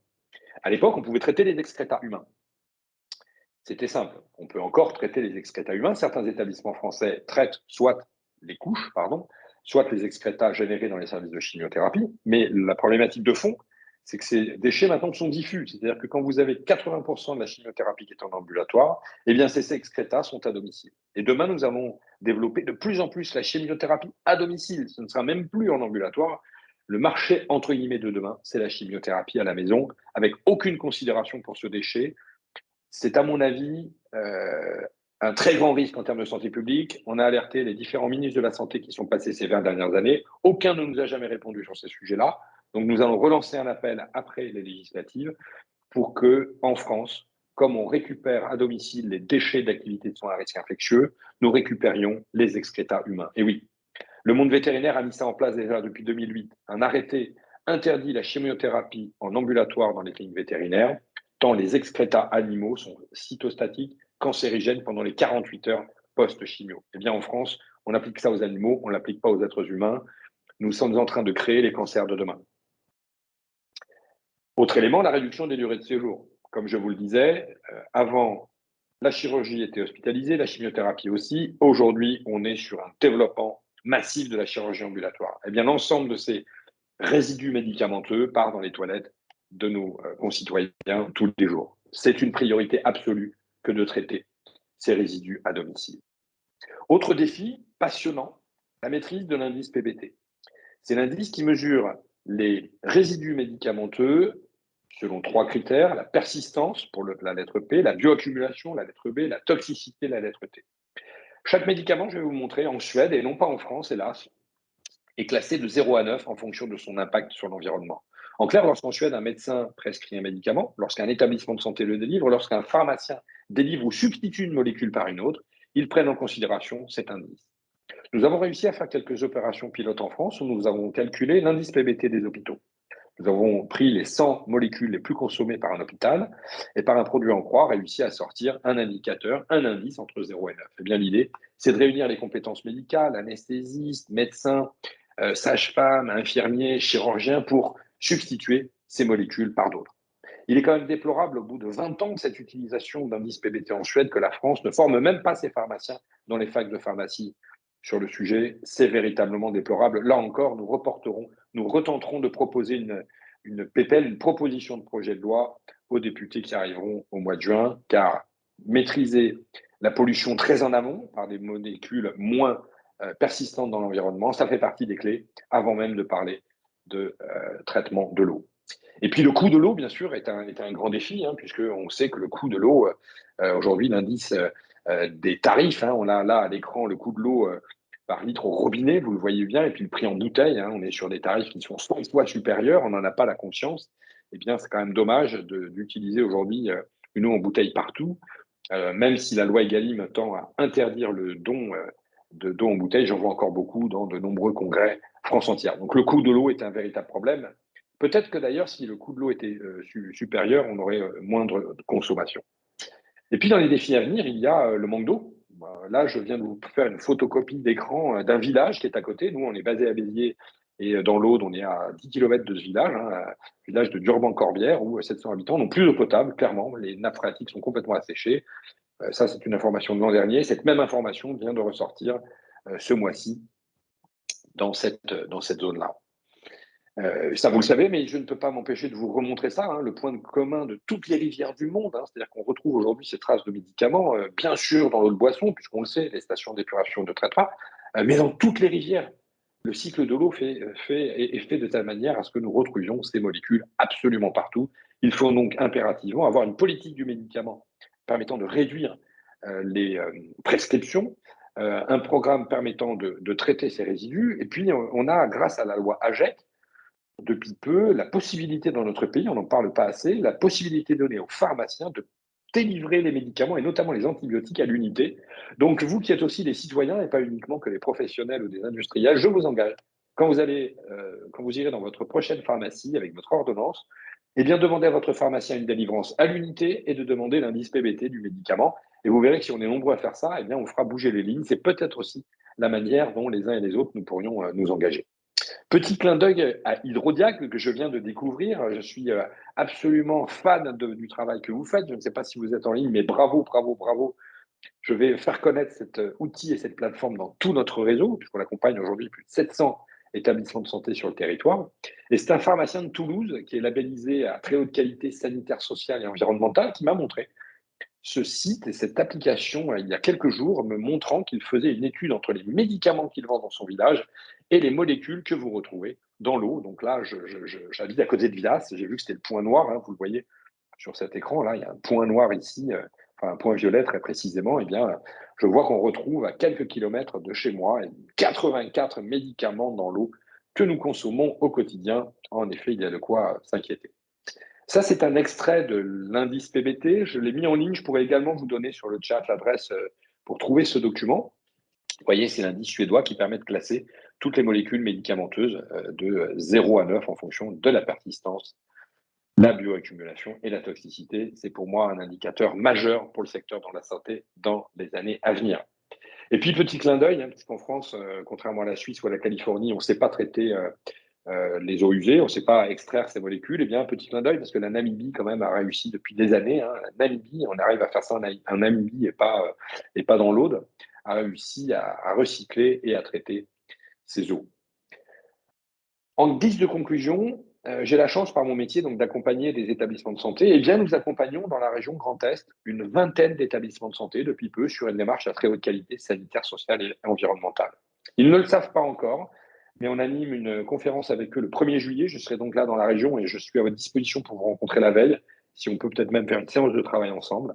Eh bien, nous allons les embarquer dans une dynamique que nous appelons, nous, de territoire à mission, issue de la loi PAC, comme les sociétés à mission, où on va leur proposer de mettre en place une stratégie de réduction des consommations d'eau et de réduction des effluents liquides et médicamenteux, peut-être avec l'aide de l'agence de l'eau locale, de l'agence régionale de santé et d'Hydreos. Donc ça, c'est la dynamique du territoire à mission que nous allons pousser dans les semaines qui viennent. Voilà en ce qui nous concerne. J'ai essayé de respecter, Marjorie, le timing qui m'était imparti. Je suis maintenant à votre disposition pour répondre à toute interrogation sur les sujets relatifs à notre beau secteur. Merci beaucoup, Olivier, pour ta belle présentation et le message diffusé auprès des participants aujourd'hui. Je voulais rebondir avant de laisser la main pour les différentes questions sur le fait qu'au niveau du Grand Est, il y a une action pilote qui a été menée en 2016 sur le territoire de Remiremont et qui s'appelle Éco-prescription, pardon, se soigner sans polluer. C'est une action qui a été notamment impulsée par Yves Lévy, qui est un pharmacien très connu pour ses positionnements et l'éclairage autour de l'indice PBT, et donc qui a sensibilisé des médecins et des pharmaciens de Remiremont et des communes environnantes à substituer pour un effet thérapeutique équivalent par des molécules médicamenteuses moins délétères pour l'environnement. Donc les médecins, jeunes médecins, anciens médecins, ont été formés à ce dictionnaire suédois qui recense un certain nombre de molécules comme tu l'as présenté, mais qui reste quand même limité. Et malheureusement, à l'heure actuelle, aucun pouvoir décisionnaire n'a pris l'étendard pour développer et adapter ce dictionnaire PBT auprès des différentes parties prenantes du secteur de la santé, que ce soit des médecins, les prescripteurs, les pharmaciens pour la distribution des médicaments. J'ai vu que tu as rappelé la loi AGEC très bien pour la distribution à l'unité qui n'est pas encore très connue et très répandue chez nous, alors qu'au Canada, en Suisse ou dans d'autres pays, aux États-Unis, ce sont des choses qui sont faites et qui limitent majoritairement l'introduction de résidus médicamenteux dans les eaux, dans les masses d'eau. Donc voilà, je voulais te remercier pour ce beau message et puis te rassurer aussi sur le fait que des actions sont aussi menées, peut-être que tu ne connais pas encore, sur, le territoire Grand Est. Donc il y a une dynamique qui est, engagée et je l'espère, qui va être consolidée et menée à des actions concrètes, à une plus grande échelle, voire même, suite aux législatives, pouvoir, faire, changer la loi et publier de nouveaux arrêtés. Donc désolée pour cette prise de parole un peu longue. J'ai vu qu'on a des questions, dans le chat. Vous pouvez aussi lever vos mains. Je pense qu'Olivier, tu as dû déjà, répondre à la question de Laïla. Pouvez-vous rappeler le nom de l'observatoire et donner le lien sur le chat? Et puis-je vous contacter sur l'éco-prescription et l'indice PBT? Oui, oui, bien sûr. Bien sûr, bien sûr. Et juste une précision, Marjorie, par rapport à ce que tu as dit. Il y a 8 ans, on a porté une proposition de projet de loi avec un député de ma région, justement sur l'adaptation de l'indice PBT à la France. Donc ce projet de loi était écrit. Hélas, ce député l'a porté, puis bon, il a été giclé. Mais je ne vais pas lâcher l'affaire et j'ai besoin de toutes les aides possibles pour que demain, nous identifions des députés pour proposer cette adaptation de l'indice PBT qui pourrait tout à fait être fait dans notre pays, puisque, en effet, comme tu l'as dit, il n'est pas suffisant pour la France, parce que la Suède ne consomme que 1200 molécules, alors qu'en France, on en consomme 3000. Donc, c'est compliqué, puisqu'il n'y a que la moitié. Mais enfin, si la Suède l'a fait, je pense que s'il y a une volonté politique et une volonté des acteurs de terrain, il n'y a pas de limite à ce genre d'action si on est nombreux à la porter. Oui, tout à fait. Et puis aussi, peut-être inclure dans cette dynamique, comme tu l'as soulevé, les apporteurs de solutions qui ont présenté, par exemple, Roda Bounasser ou Bruno Seda, qui ont présenté, des procédés, de récupération ou d'élimination, de ces substances médicamenteuses. Donc que ça soit aussi couplé à ce levier d'action de sensibilisation en amont et aussi, action en aval. Voilà, donc Laïla, je vous passe la parole. Allez-y, vous avez la main. Oui, merci. Vous m'entendez? Oui, très bien. D'accord. Donc du coup, merci, hein, voilà, d'avoir lu mes questions et du coup, je voulais compléter par rapport à l'action là sur Remiremont, sur l'éco-prescription, parce que donc moi je suis, chargée de mission, protection des eaux souterraines à la région Grand Est. Et avec nos collègues de la santé, hein, donc on a une direction sur la santé et la mise en place du PRSE 4, justement, on est en train de voir de quelle manière on pourrait élargir sur tout le Grand Est cette démarche qui a été faite sur Remiremont. Voilà, c'est un petit peu l'objectif. Voilà, c'était pour préciser. Et donc, oui, je voudrais bien vous contacter, du coup, Monsieur Thomas, pour échanger un petit peu là-dessus, parce que c'était très, très intéressant, votre présentation. Voilà. Vous avez mon mail dans le chat à l'instant. Et je suis vraiment à votre disposition sur le sujet parce que je pense qu'on a trop traîné maintenant sur ces sujets-là et que avec la pandémie qu'on vient de vivre, ça va faire prendre conscience aux acteurs que on peut avoir de très graves épidémies dans les années qui viennent dans l'eau. J'ai lu récemment des études dont je n'ai même pas envie de vous parler tellement qu'elles sont anxiogènes sur les résidus d'antibiotiques dans les rivières en Inde et en Chine, l'usine qui relargue la totalité de leurs effluents dans les rivières, qui sont en train de fabriquer des bactéries multirésistantes terribles et qui fait que demain, avec des volatiles, on va avoir ça chez nous à très court terme. Donc, il faut vraiment une politique nationale, mais pas que, il faut une politique internationale sur ces sujets-là.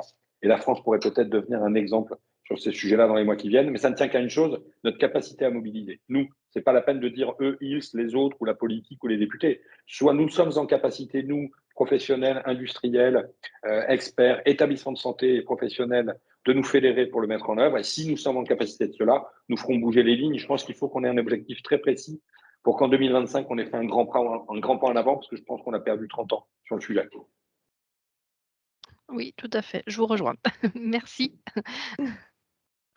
Merci. Du coup, il y a un complément par Delphine Notelet qui a été mis dans le chat donc, pour le rapport actualisé de l'Académie nationale de pharmacie publié en 2019. Donc, Delphine a mis le lien pour ceux qui souhaitent télécharger ce rapport. Et je vais aussi rebondir sur cet enjeu lié à l'émergence de bactéries multirésistantes un peu partout dans le monde. Sur les dernières publications et notamment les laboratoires de recherche en Grand Est qui travaillent là-dessus, sur l'émergence d'antibiorésistance, il est estimé qu'à l'horizon 2040-2050, ce sera un des premiers facteurs de mortalité dans le monde, devant les cancers et autres types de maladies pour l'instant que l'on connaît.